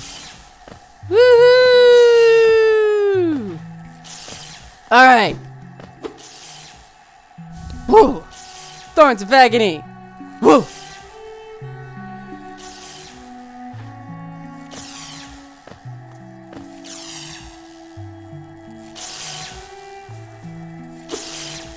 I didn't even read what that did. I was so excited. Thorns of agony. Oh!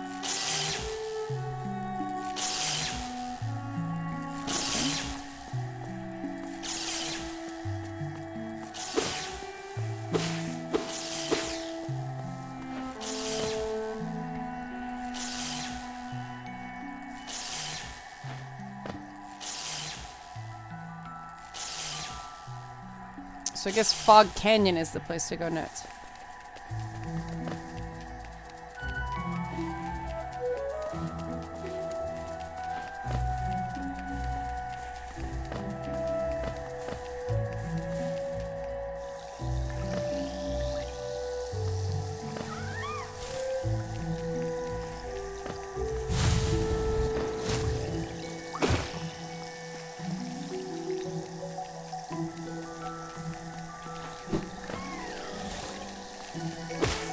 Alright, the whole world map.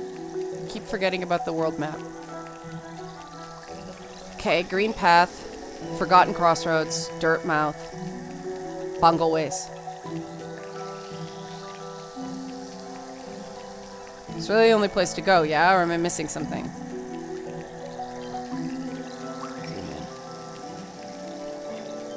There's a place I could try to go down there. I think I tried that once before. Queen Station, bungle ways. Can't get in there yet.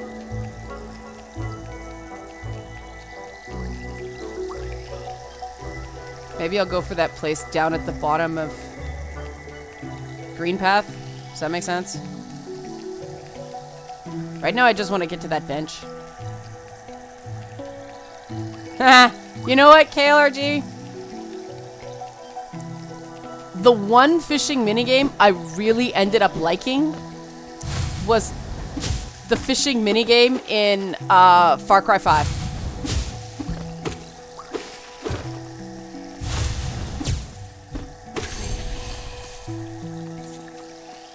I find it very chill. I normally don't like... Well, okay.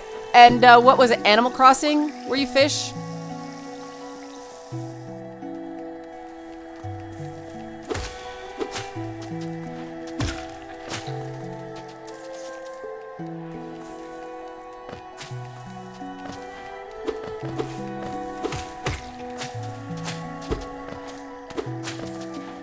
I don't like having to, like, fish forever for particular fishes, but I found it took me a long time to get the hang of the fishing minigame, but it had, like, a Grand Theft Auto 5 golf feel to me after a while. Those are straight. Oh, okay, I found that already.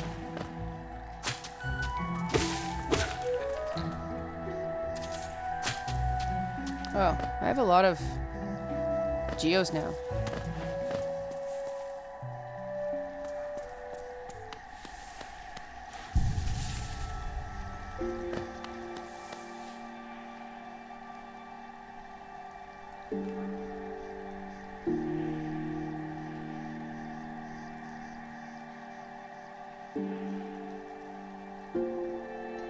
Mega, what game are you guys talking about? I missed the beginning.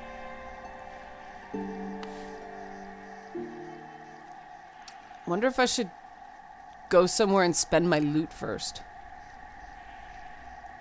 Yeah, okay. So where do I find... Oh, yeah. Map.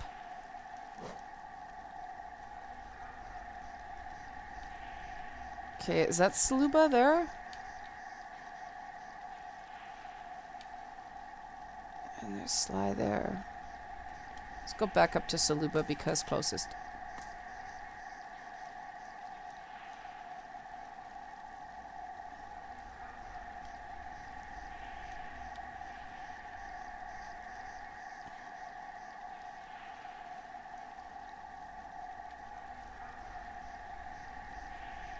Oh no, there she is there in Forgotten Crossroads.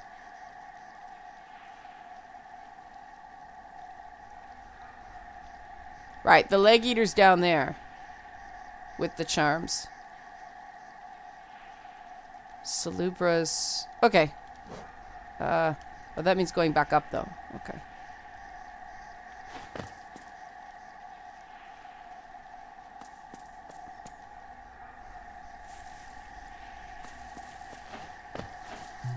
I love it when that's deliberate, eh, KLRG? Like, when characters are deliberately not self-aware. I think that's cool. It's tough to do. But when it works, it's brilliant.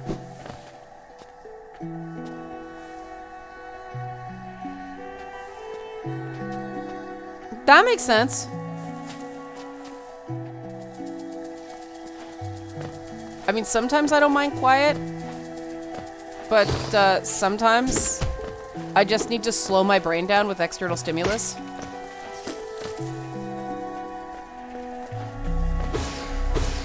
I'm one of those people where I can't do the same thing for prolonged periods of time. I need new challenges, so... Yeah, I've heard it's really great in terms of the psychology and stuff. Like the characters are interesting and all that stuff. It's just one of those weird things where there's really no good reason I haven't played that game. Kind of like this one.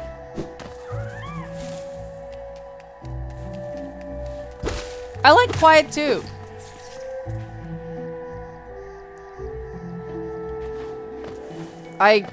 I was really surprised at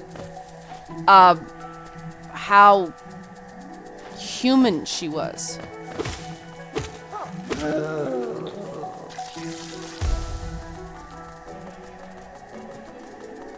Oh yeah, Cloudcraft? Just like didn't fit on the screen well, sort of thing?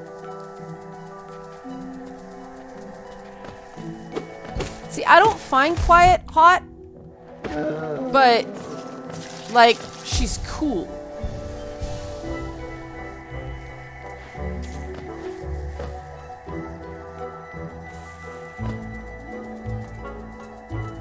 Quiet looks like she's been through some shit, because she's been through some shit.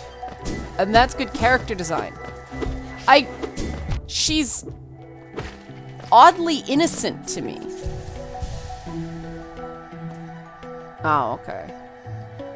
Yeah, Oron, that's a good way of putting it.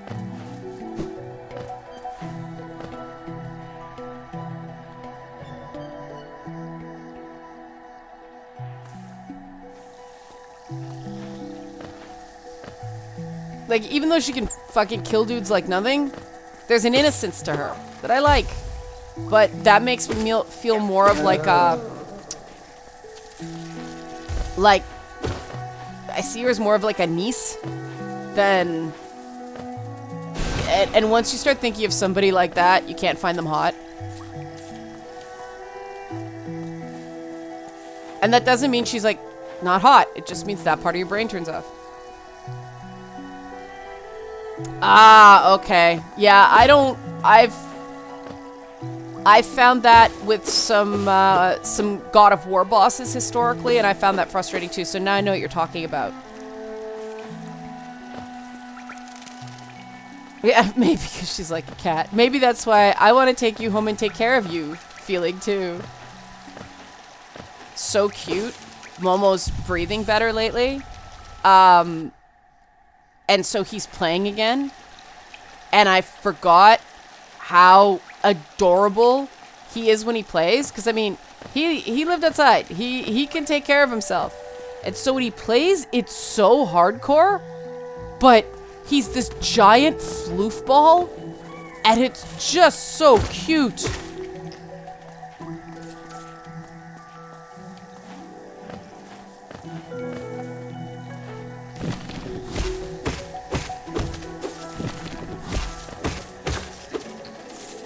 Yeah, I mean, he has good periods, he has not so good periods, so I'm enjoying it while it lasts.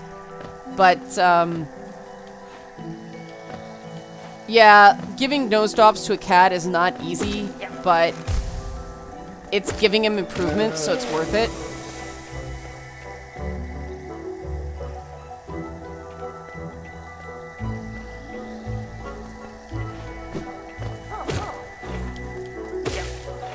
If I had the time to do something, I'd do a video on giving a cat a pill or doing like medical stuff with cats versus video game bosses. Because the tactics are similar.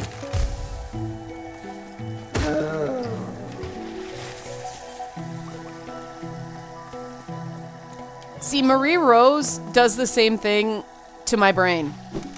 Just, you're little, and I want to guide you through the world.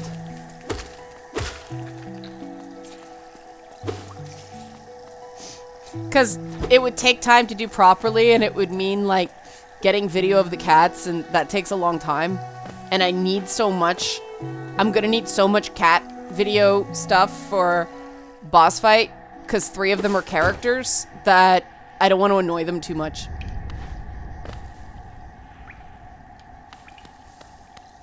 That's why I wouldn't do that video right now.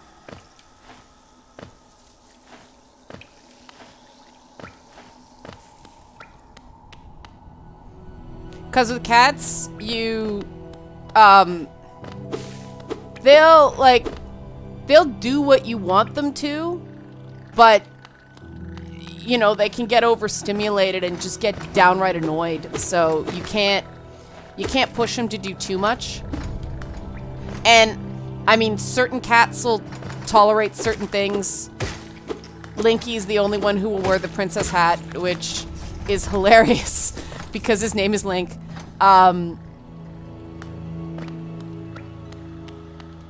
But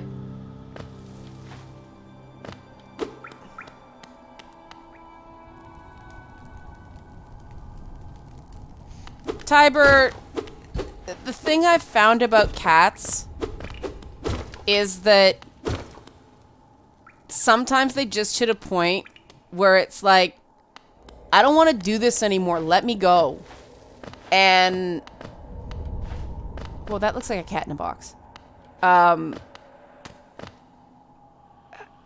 Cats are really chill about death.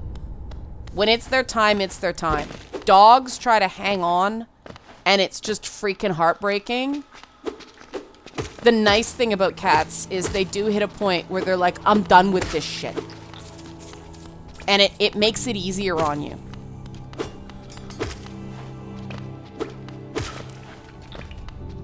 Yeah, dogs want to please... Yeah, exactly. Dogs want to please you so much that... Whereas cats are like, no, man, I'm done. And... Well, Momo's... the towel that we put down to Lagarto because he, you know, he didn't have bowel control the last week of his life. So we put the towel down the last couple nights we had him so that, you know, he wasn't isolated all the time. And Momo's been curled up with it every night, and I don't have the heart to take it away. I mean, cats mourn. We had a cat named Peanut who...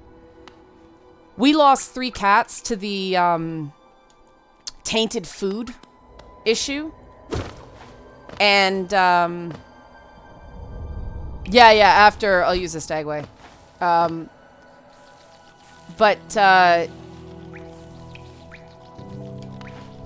So, we don't have the heart to take this towel away because Momo's curled up on it every night. Eventually I will, but I want to give him time. You know? The younger cats are not being as nice about it. They're like, dibs on this thing, dibs on that thing. Midna is just claiming all of Lagarto's old stuff, but she's Midna. Momo's 6, I think. So he's middle-aged kitty.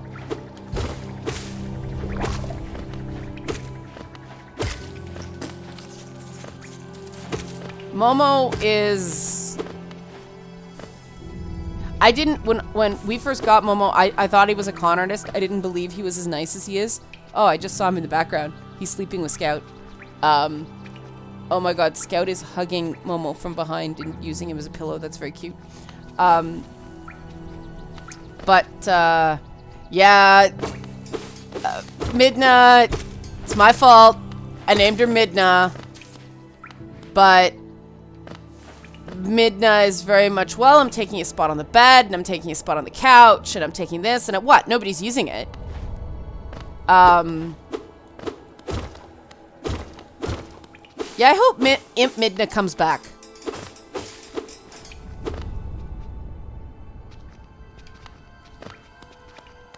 This is... right?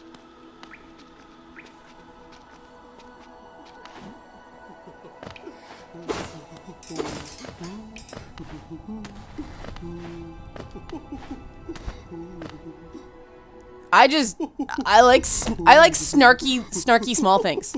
Ooh.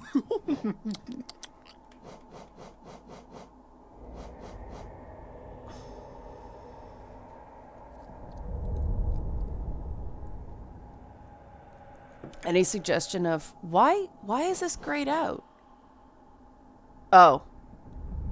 Okay.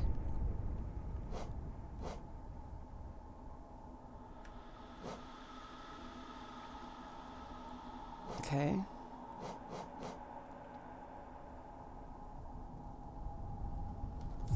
I have not owned them, but I love handling reptiles.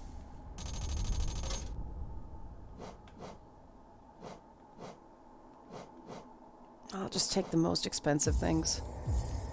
I love reptiles. I remember I was on a set. It was kind of funny. I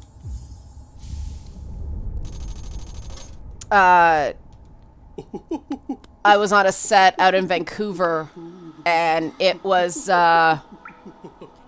meet the king scorpion that was going to be part of a scene day, and the actress, who's a very, very nice lady, but she was petrified of it. Oh really? She was petrified of it. I'm like, can I hold it? And it was kind of funny because do you wear a lot of charms at once? It's a lot of fun, isn't it? Mixing and matching to get the perfect combination. I don't know what they've noticed. Okay, yeah. Oh. Okay. Interesting. Is it an Emperor Scorpion? The big black-green harmless ones.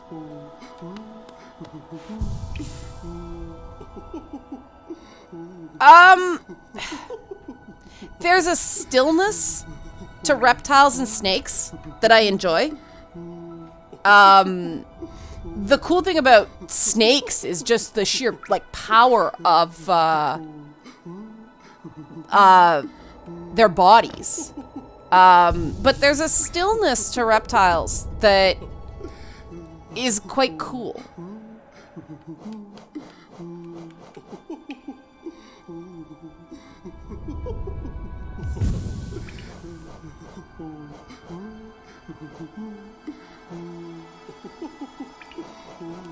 Okay, I just have to up my notches.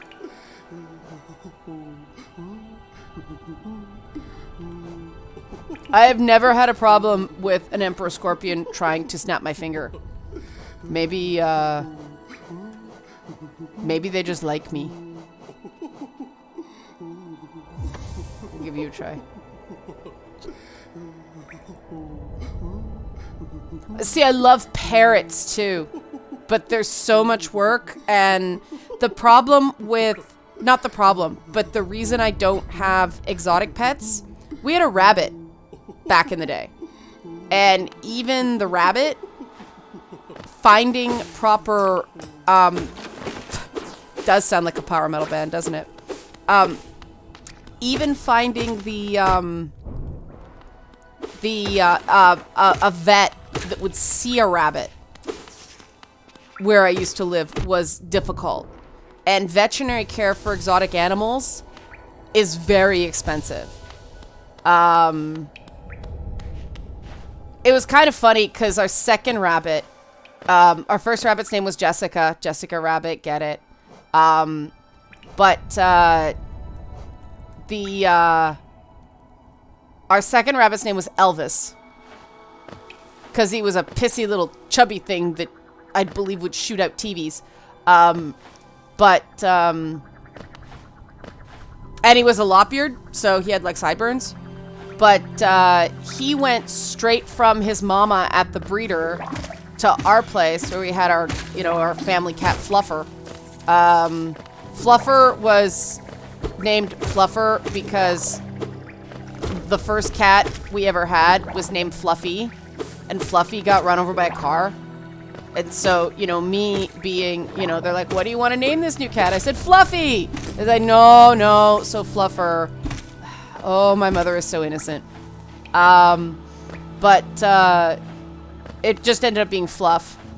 And she was a Krabby Tabby. She was a lot like Delilah. Like, yeah,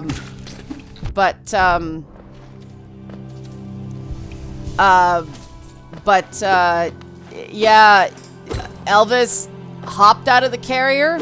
We got him home. Hopped over to Fluff. Went, Mommy! And that was it. And Fluff was like... But Fluff was one of those tabbies that, even though she seemed really grouchy and bit my sister all the time, my sister deserved it, she was actually oddly maternal. She'd let, like, the hamster sit on her head. And this, the rabbit was like, you're my mom. And Fluff's like, all right, this is weird, but sure.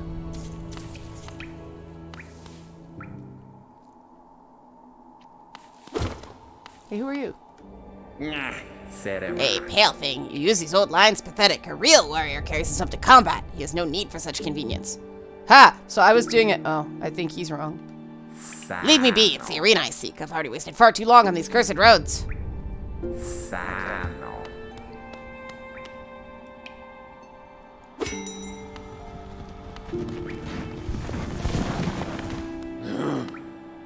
Obedience school, yes.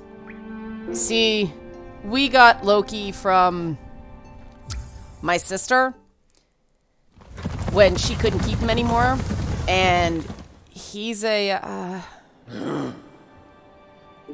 that's interesting. I admit I prefer months. Sorry, that's interesting was a giant enemy crabs comment. I admit I prefer mutts. I've had better luck with... Why did I not go to Green Path? Was I supposed to go to Green Path? Thought I was... That's okay. I can go back. I thought I wasn't going to Green Path for a while. Okay, good. I was right. Okay, so there's something at the bottom of Mantis Village that isn't explored. And there's something up there.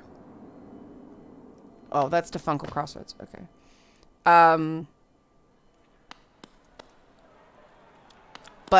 Yeah, I mean, part of it is the specific breed Loki is, but... I mean... Bandit and Snickers were both had herding dogs in them. And any herding dog is just like a giant cat. And I was, okay. I was good with, like, all the powers of a cat in giant dog size. Chinese cresteds are a real handful. I would not recommend them. I mean, the cats love Loki. So there's that, but, I'll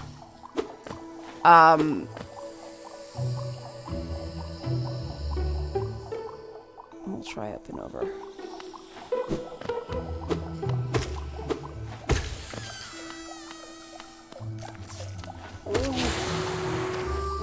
Like, there's a reason you don't see Chinese cresteds around very much.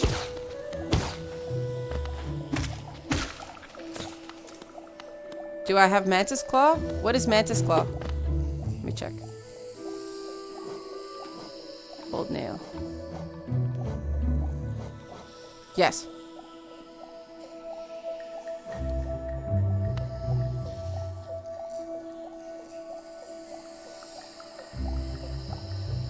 See, Loki... I can never tell if he actually loves me or he's just manipulating me. Cause, oh really? I can get the item at Queen Station? Maybe I should go do that.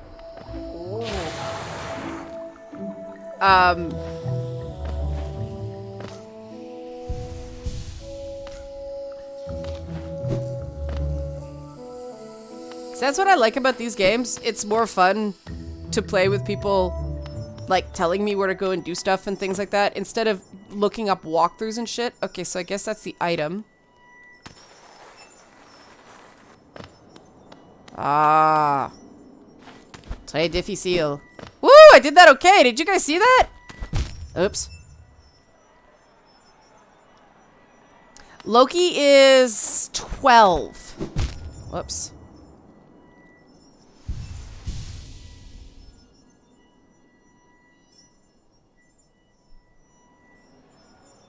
Oh, that's very true, giant enemy crab. And the first time that our friend... I'm gonna have to recharge that again and keep trying that. First time that our friend, who is a Baptist youth pastor, came over, the dog humped his leg.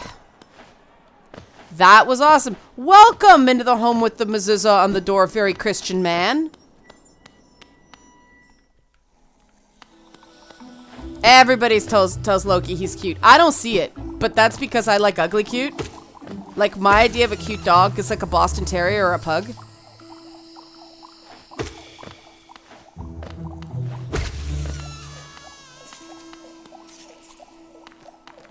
Look, one of the things we really had to work on with Loki when we first got him is food aggression. Because he was snapping at the cats. Because the cats, our cats are, we share everything. And he'd get really aggressive with the cats. And it would be nope. So, see, I would probably never own a French Bulldog because of the fact that they all have to be delivered by C-section. Like, I think the dog is cute. I also think the breed maybe shouldn't exist.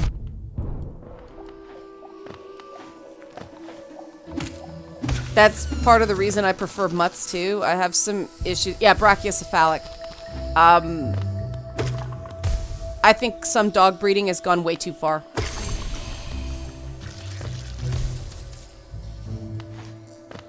Yeah, the thing is, giant enemy, Loki was the new dog. And so he was coming in and trying to override the pecking order. And he does that with other dogs too. He's this little shit the first time he meets a new dog. And it just... You have to watch him like a hawk because he'll go up and annoy friggin' German shepherds. Other dogs hate Loki. And I kind of see why. He's a little asshole.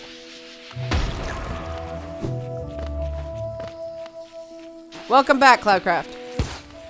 Like, again, be very careful what you name your pets. We didn't name Loki. I would never name a dog Loki for precisely the reasons that we are getting into now. Why did I mark this?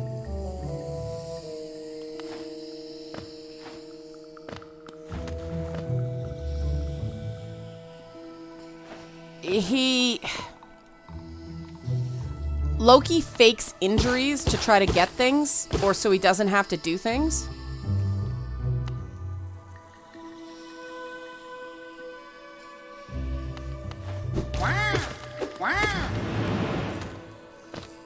Oh, these guys. Right. Hi. Hi, you guys.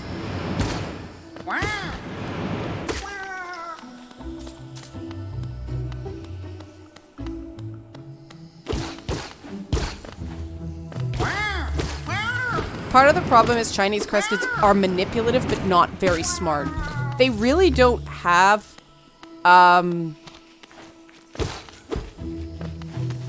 they really don't have a lot of survival instincts.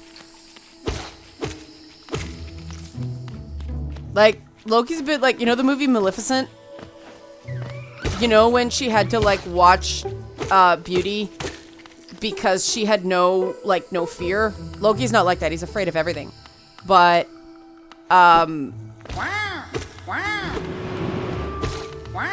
But, you know, the kit'd like walk off a cliff if you weren't paying attention to them. That's what Loki does. The dog has reverse survival instincts. Like, it's so annoying. Cause like Bandit, I mean, okay, Border Collie. Those dogs are roamers. You could just leave her outside, no problem. She'd just sit there. You have to watch him constantly.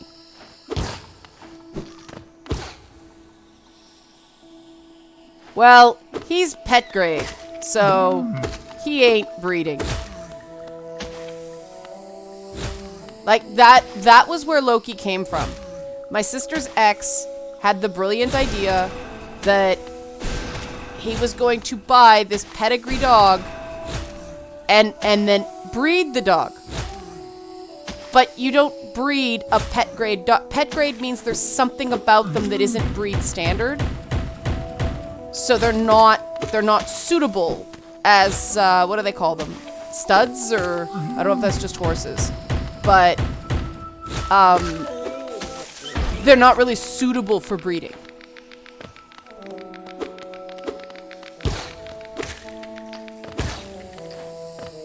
Yeah, that mushroom is a metalhead. Either that, he's a very frustrated computer programmer. Because frustrated computer programmers are the kings of head desk. Yeah, okay, so that is what they're called. Maybe I should go up and save my game.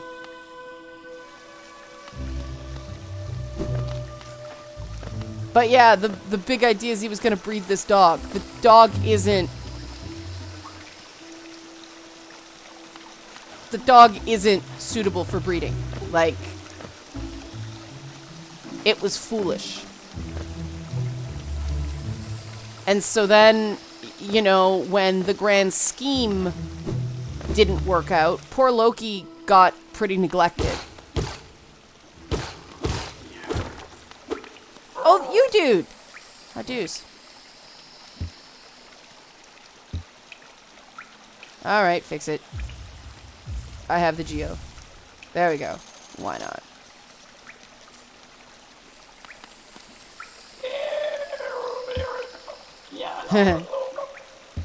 Okay, so be nice to him.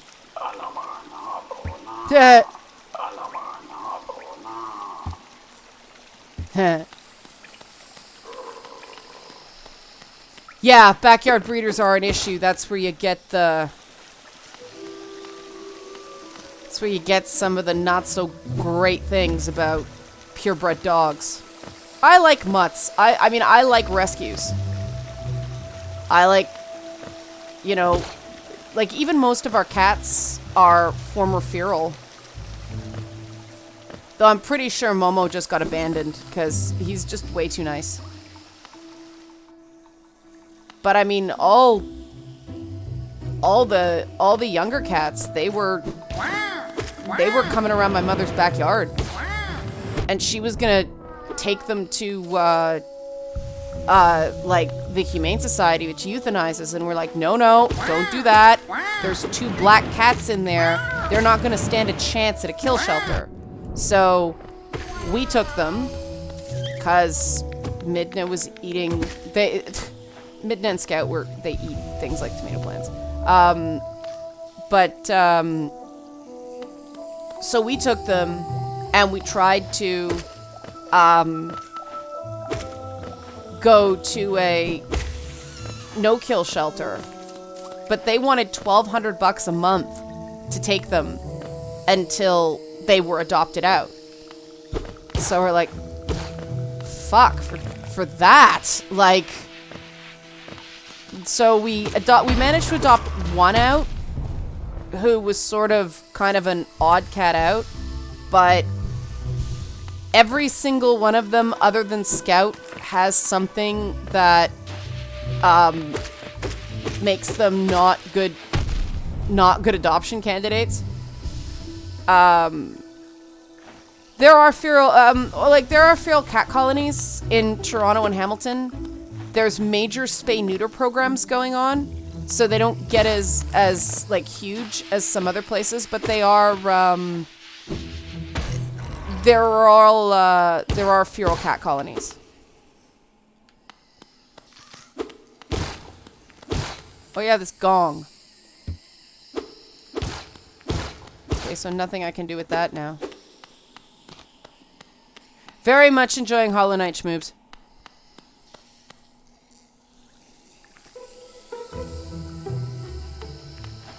Yeah, like a purebred dog here is about $1,500.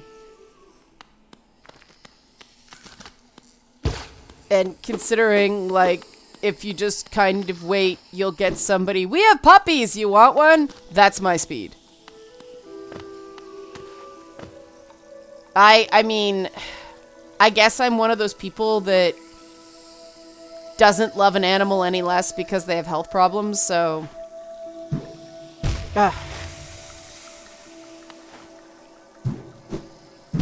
see, I have trouble coordinating. Oh my god. Okay, heal. Settle down. Wait, is this the stupid way to go? Maybe this is the stupid way to go. Yeah, this is the stupid shortcut that's not a shortcut, isn't it? No, it's not. Fuck. Okay, it is. I was trying to pogo. I lost my pogo timing. Okay, there it's back.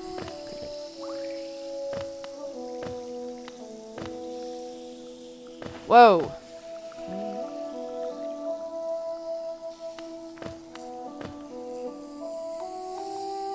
Oh yeah, I call you Fart Betty.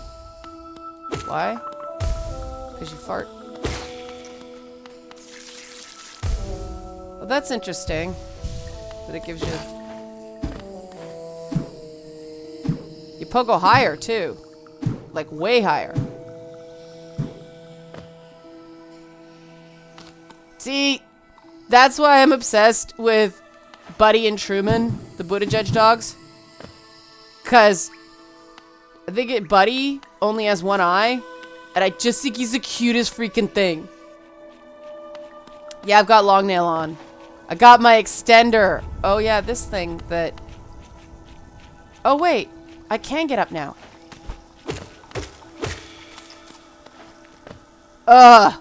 In theory.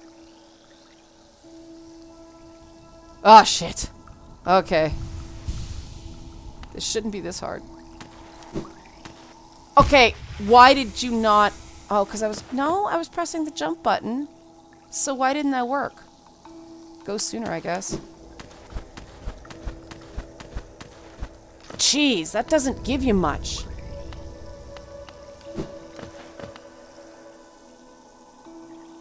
Holy shit, that gives me almost nothing.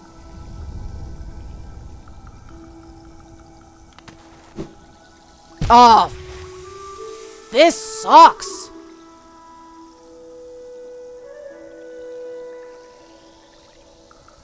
Sorry, Momo.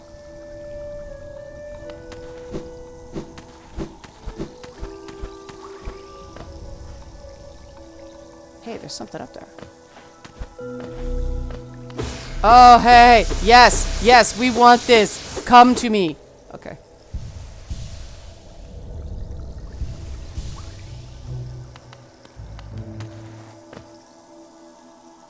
So how do I get through this level without dying? If I have to jump and then dash. Yeah, timing. Bonsai! No. No. Fuck.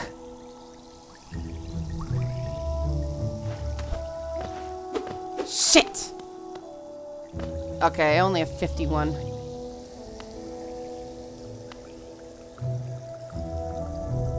I think you get used to it, Mega. Okay. I don't have the emotional temperament for this level. Fuck, this is stupid. No, I'm sticking to the far wall. See, because look, if I slide here, I'm going to get killed. So, there's no... I guess I'm going too soon or too fast. I don't... Oh, fuck. I'm not sliding, though. I'm dropping.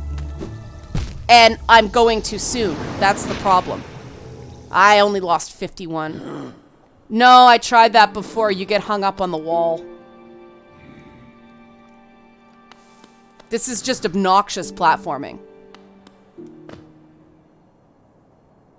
Oh, right, because I didn't.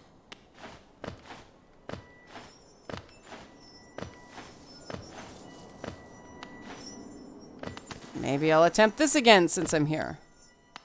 Oh, gee, I've been going for...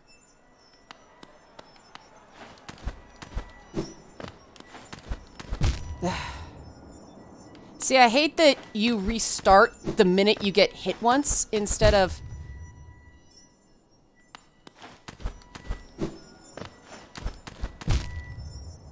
Oh, I think I know.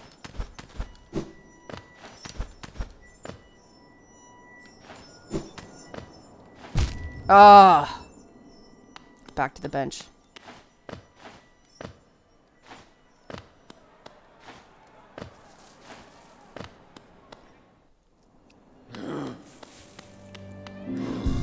This is good practice for that other fucking area.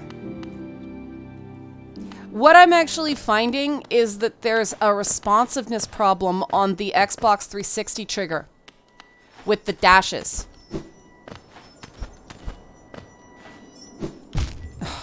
That's just a timing thing.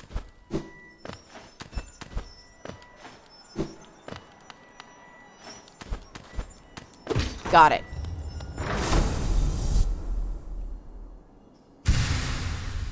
All right. That's taken care of. Go left. Maybe I should just... Oh no, I don't have an egg. Okay, bye, Slick. I gotta get my shadow back. I'll rap soon. I guess I'll get my shadow back and rap. Because at least that was a nice bit of platforming, yeah? Because I only had like 51 geo. It wasn't a huge waste. Oh, okay, I see. I did what you were saying.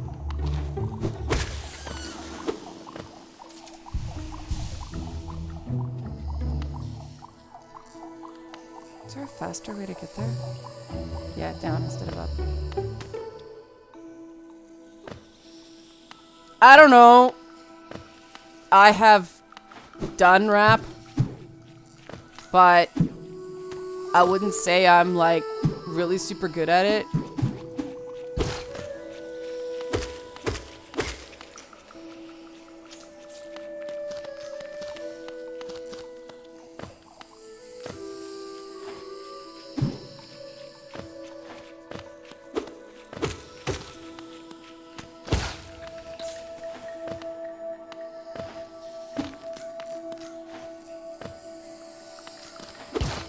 Oh, that would be annoying in platforming, Oleg. I assume they patched it, because I haven't had that problem. And I'm playing on PC.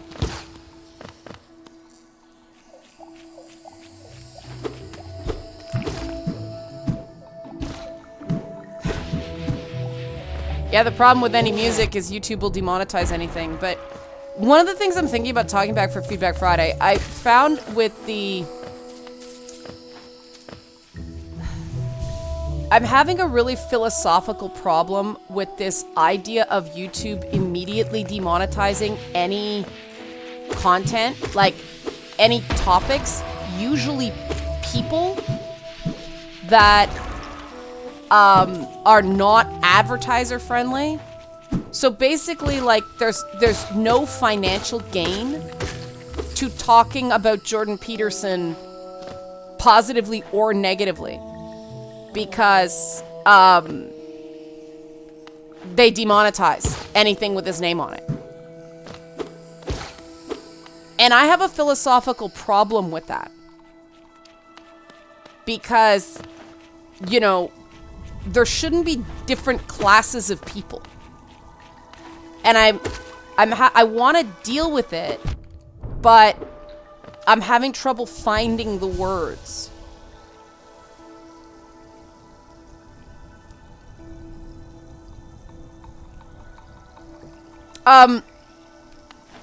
Cliffy B, let me just say, full disclosure, I personally love the guy. He's one of the most authentic, like, big name developers I have ever met. His games come from a very personal place. So, if he says that, I believe him. Because I think that, he's best when he's putting a big part of his own story into a game. And if he wasn't doing that with Lawbreakers, that explains why it had sort of a soulless quality to it. So...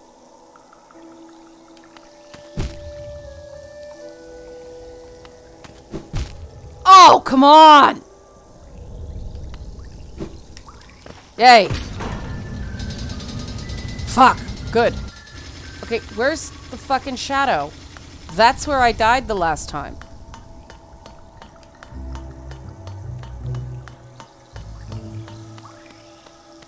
The only way YouTube operates at a loss is because their business practices are fucking garbage.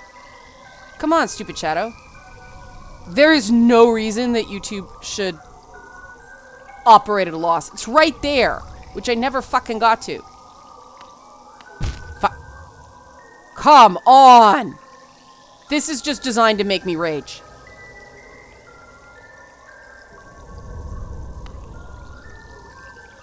Don't know anything about Vince Desi. Well, okay, Epic can. They're Fortnite, right? Oh, you have a plan? Whoop! That was an accident. I mean, I'm talking about only losing, I don't have any soul, Cloudcraft.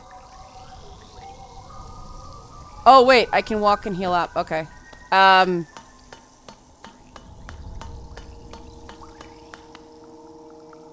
Arcade jingles?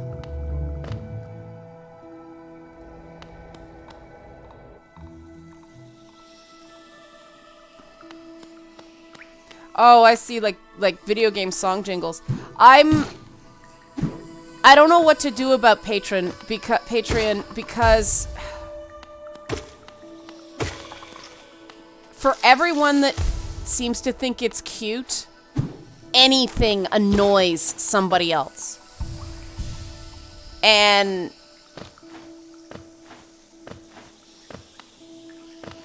there's a threshold where it's like, you know, you have to figure out when it becomes diminishing returns. And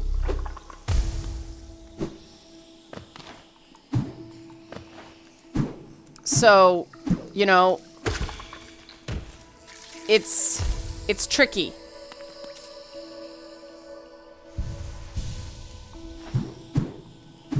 Well, some people aren't... See, some people aren't haters. They're just... Some people have, oh, okay. Some people have audio stimulus issues because of neuroatypicality, so... That's something I have to be sensitive to.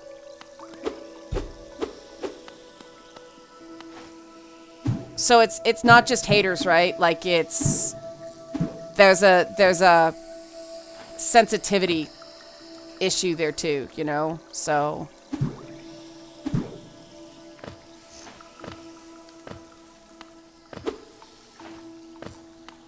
I'm still trying to figure it out because the problem is you have to tell people the Patreon's there. But you know, after a while, just saying, please support my Patreon becomes wallpaper, right? People stop paying attention. So you have to do something kind of eye-catching. I mean, I was considering saying that, you know, if I get to a certain amount on Patreon by the time The Sims 5 comes out, I will play it. But then I'd have to decide what my price for that would be. And oh god, I don't know. And then I thought, maybe I should just do a crowdfund specifically for that, because that would be funny.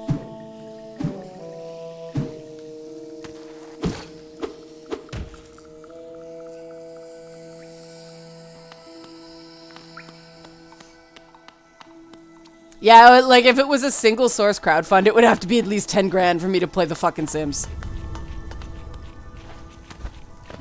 Because, like, there's an example of a game where the sounds in it bug the shit out of me. Right?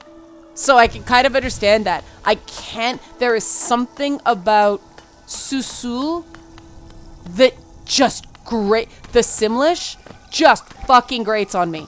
And I don't know why.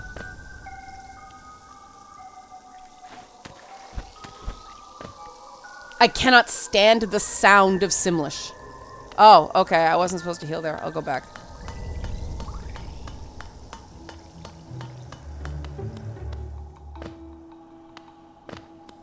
Well, you don't have to localize either if it's all gibberish, right? Like that. Hey, hey, Susul. I hate it. Okay, so I have soul now.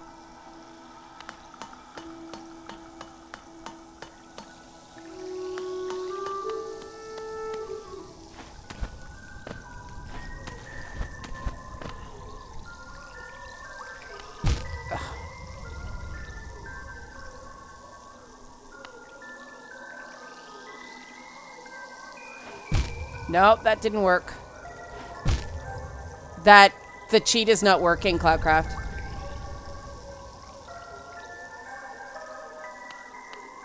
It's B for shade, right? No, doesn't work. Yeah, that's the problem. I jump, I hit the button, there's not enough time for it to trigger. Because the wall's too close. Oh, that's probably exactly what will happen. I'll get through this with... Oh, fuck me.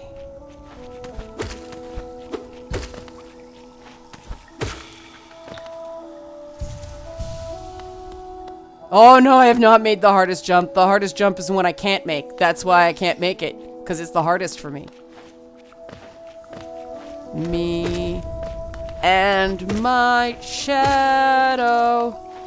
beating each other to death.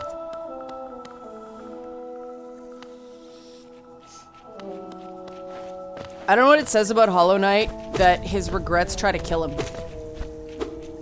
But I guess, you know, maybe he has PTSD.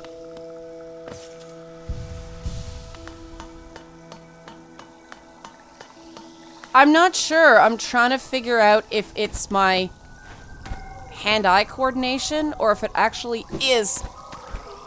No, it's controller. Okay, I did it. It's the it is the amount of, it's the trigger sensitivity on this thing makes it difficult to know exactly when it's going to trigger. Like the fact that it's on the trigger, the fact that the dash is on the trigger is the issue. All right, I did it. Yeah, I think so, Cloudcraft. I'm at the 3-hour mark now. This is good. A large knight statue. There's a socket on its chest. Insert the city crest. Should I?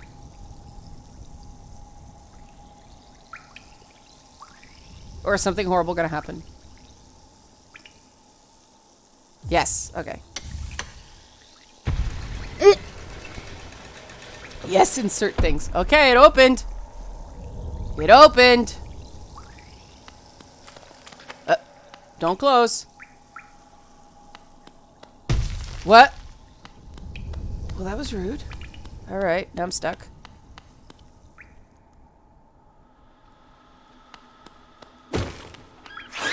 Whoa! Fucking flasher bats. Ha ha. You blew up and all that's left is your head. Those are pretty lights. These beetles all look so depressed. Well, that guy looks like Fido Dido, but... The beetles always look like, oh, life.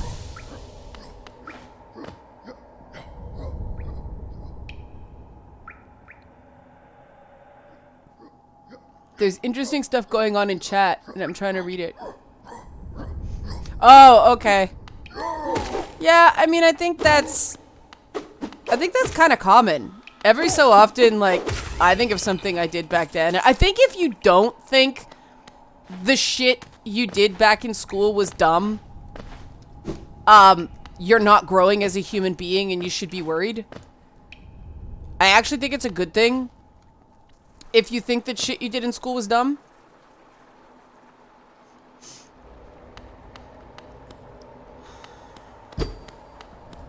See, I have this one because it just plugs in via USB. I'd have to get a fob for other stuff. But maybe I should anyway, because I just wish there was button remap.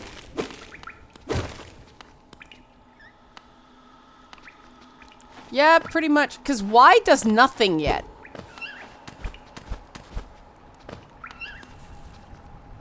Oh, right! You can... It's a detachable... Shit, why didn't I think of that? Thank you, Cloudcraft. I will do that from now on.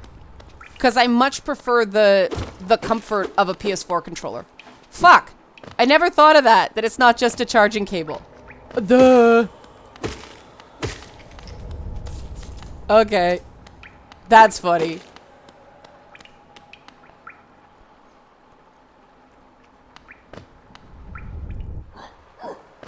What is that sound? Oh, you. What?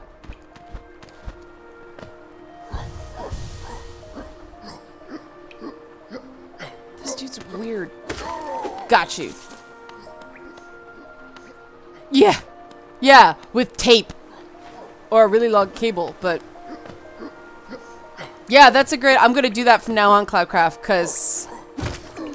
One of my big complaint... Well, I guess the Xbox One is somewhat better, but trigger sensitivity has always been a complaint of mine regarding Xbox controllers.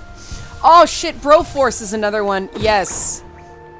I am not opposed to playing that. Whee! There we go! Oh, that's cute mechanics. Okay. But... Oh, hi. Let's talk to you. The capital lies before us, my friend. What a somber place it seems, and one that holds the answers to many a mystery. I, too, have felt the pull of this place, though now I sit before it, I find myself hesitant to descend. Is it fear, I wonder, or something else that holds me back? The city looks to be built into an enormous cavern, and the rain pours down from the cracks in the stone above. There must be a lot of water up there somewhere. I suppose if the cave roof stayed strong this long, it should hold for us. Before I leave this kingdom, I'd like to see where all that water comes from. What a sight it must be! Alright, so that's probably a good place to stop, yeah? We'll continue to this super awesome, precious level another time. On Tuesday. Alright, guys, thanks for being understanding about Tuesday. And, yeah, everybody have a good time. Thanks. Oh. Okay, a macro ecosystem.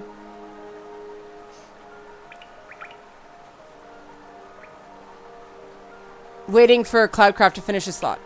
Thank you, and well, next week will be better. My birthday's on Saturday, and then I can just put it behind me.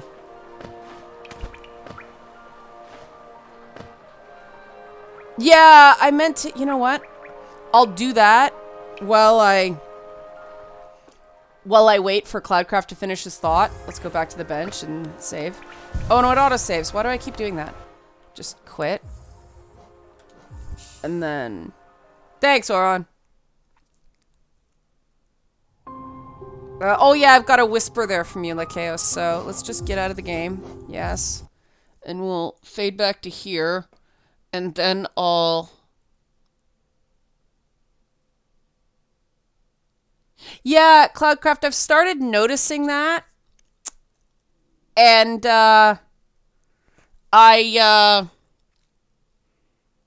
so, source. Add source.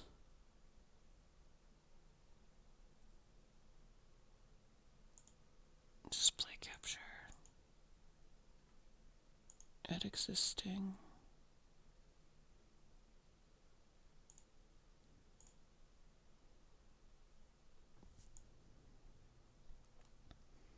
So I can do... Sorry, guys. I'm trying to figure out how to put chat in. Okay, there's the node. No, leave that there. I'm not sure what that was. Shrinky, shrinky down. Okay. Shrinky, shrinky down.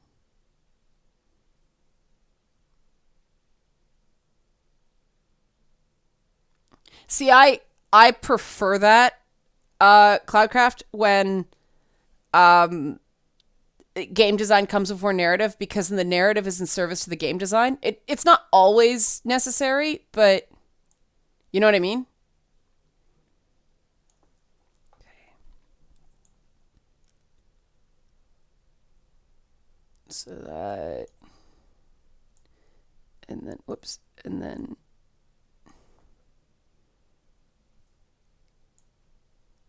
here.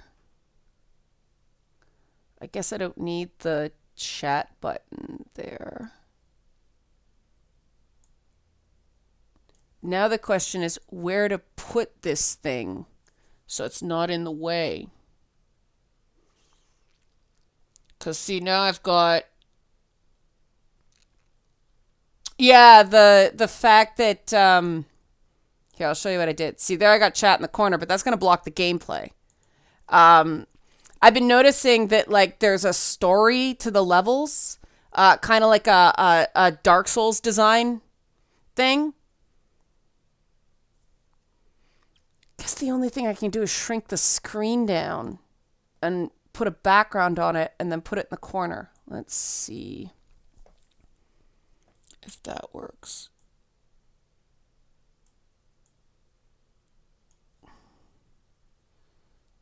Add, wait, what is image 4? Image. Okay. Okay. And then slide that down a lot.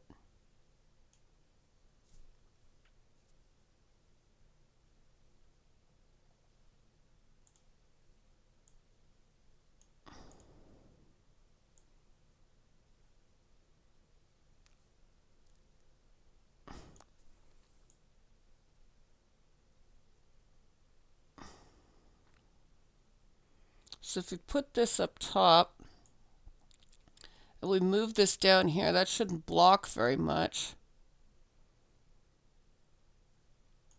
What do we think of this? Can fire up the game if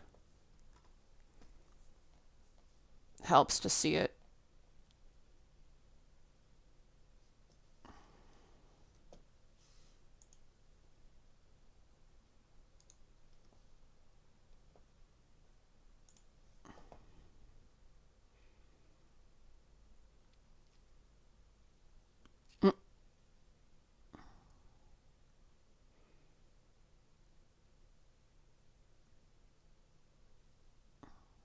Does this look weird? Like the camera in the corner? The chat is small?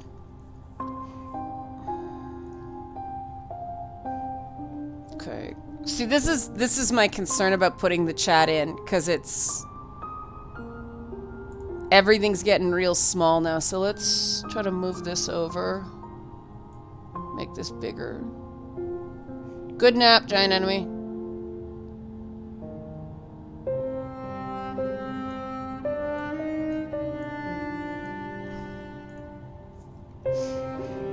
I made it bigger, but everything's sort of off center now. I hate the clear scroll.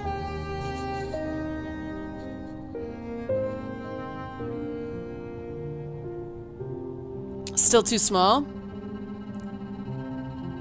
Okay, so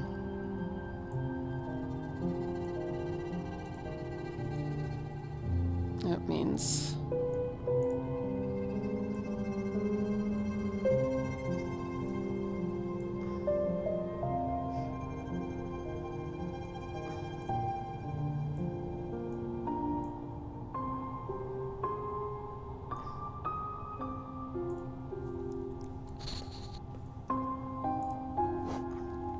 What about that?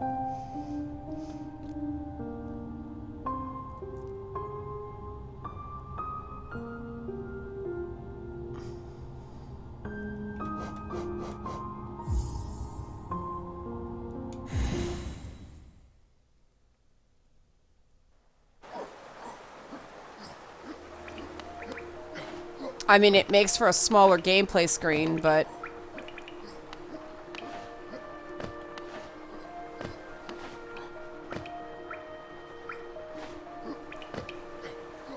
The only other way to do it means a very, very small chat window.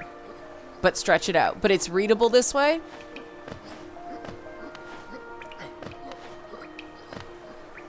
Yeah, exactly. It makes seeing the game harder, but...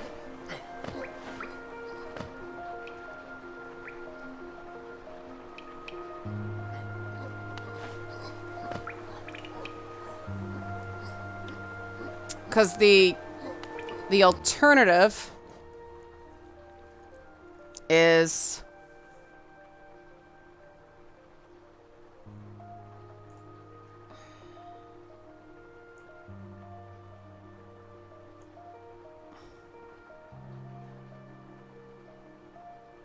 Nah, no matter what, I lose the...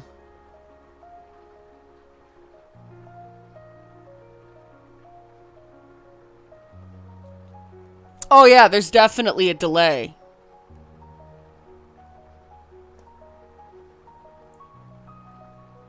The delay is with Twitch. People have said that they can't see what I'm responding to. So...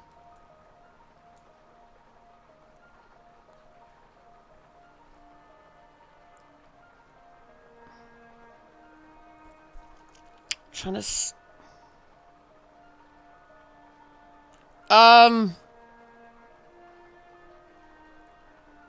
It'll look a little shitty, but I can...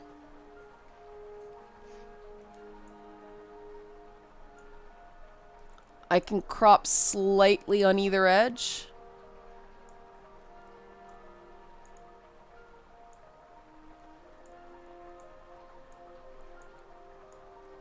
Come on.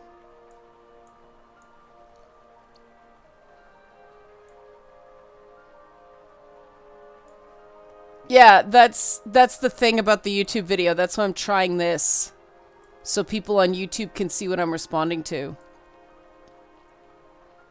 And my thought is, like, frankly, if you want to see what I'm responding to, come watch on Twitch. But, you know.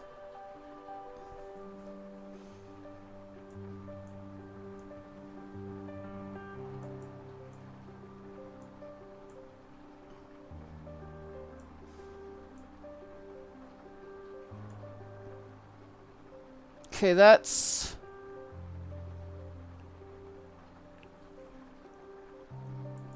Yeah, I mean, I'm doing highlights and stuff like that, so... So that's a little bigger.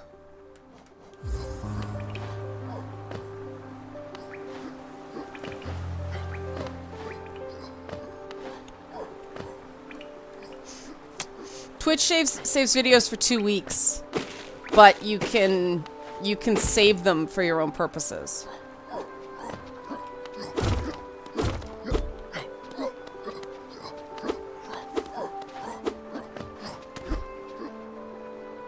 Like, I don't know. That's... Like, for Twitch, this is kind of... Oh, okay. If you archive them. Like, I don't know, guys. What do you think? No, it's not viable. Slapping it in later. See, I'm... Because to me, on Twitch, like... Twitch native... This is gross. For YouTube, it's fine. But for Twitch, this looks gross.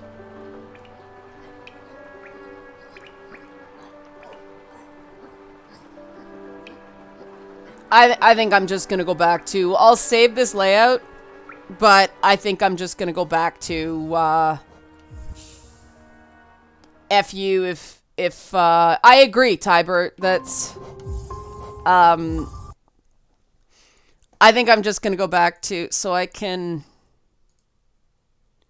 rename, wait, duplicate, pick and pick with chat. So, because I personally like the full screen with camera.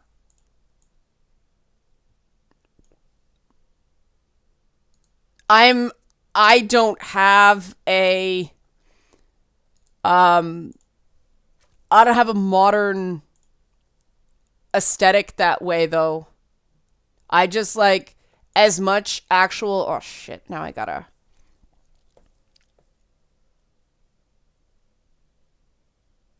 I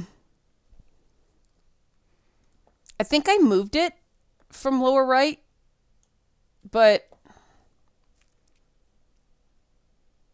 Superman clock? That? Oh, that's a radio that the Moomin's on?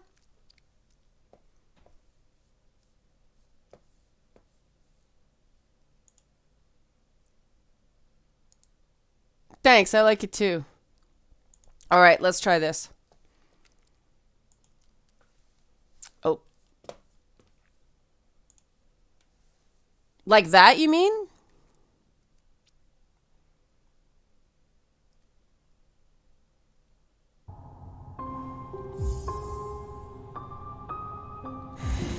Exactly, Mega.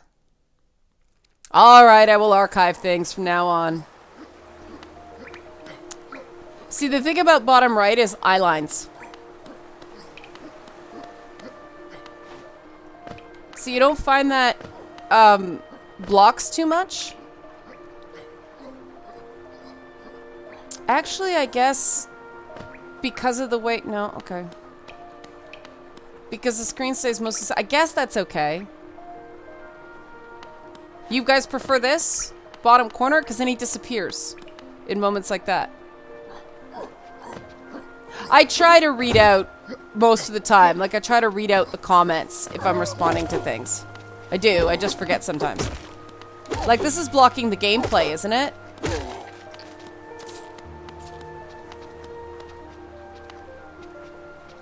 Who should receive my papers someday? Oh, God.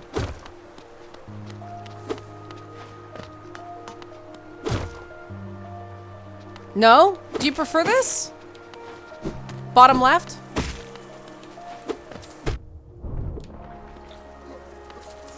What are you? Oh.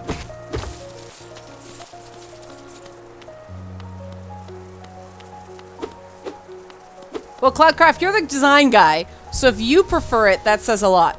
All right, I'll leave it like this from now on. I'll leave it like this for, I did have it down in the corner, and then I moved it... Oh, I moved it for the darkness because of the subtitles. You put it in the upper right corner is going to be weird because of eye lines. I guess I could do it and move the chat screen to... Like, what I'd have to do...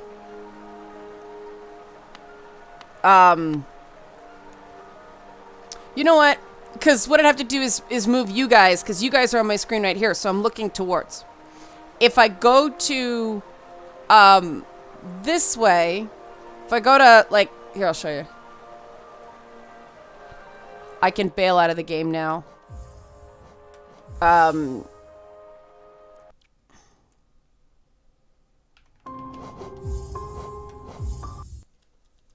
show you guys the issue. Like, if I move to upper right, I'm looking away. That looks weird. I'd have to move all my configuration stuff over here so I'm looking in the right direction. And even then, I should be looking down slightly instead of up. But this is still less weird. See, I'm looking over to the chat now. Flipping the image looks weird because then...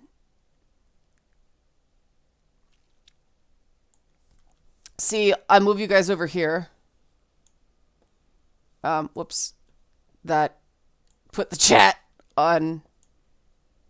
See if I, well, maybe if I bring down here, that'll change the eye line some. I'll full screen it and then put OBS here. See, that's what I'd have to do for upper corner. See, that's my game screen, so I can't put the chat there. I won't see it. But that's what I'd have to do. Now even OBS is creeping into the other screen. The fuck? Oh, because you're not all the way over. Gotcha. Shrink, damn it. It won't shrink.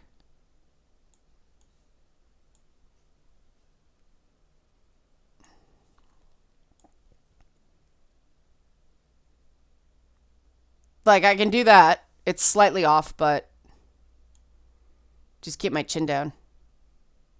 We'll try that next time. As long as I remember. Why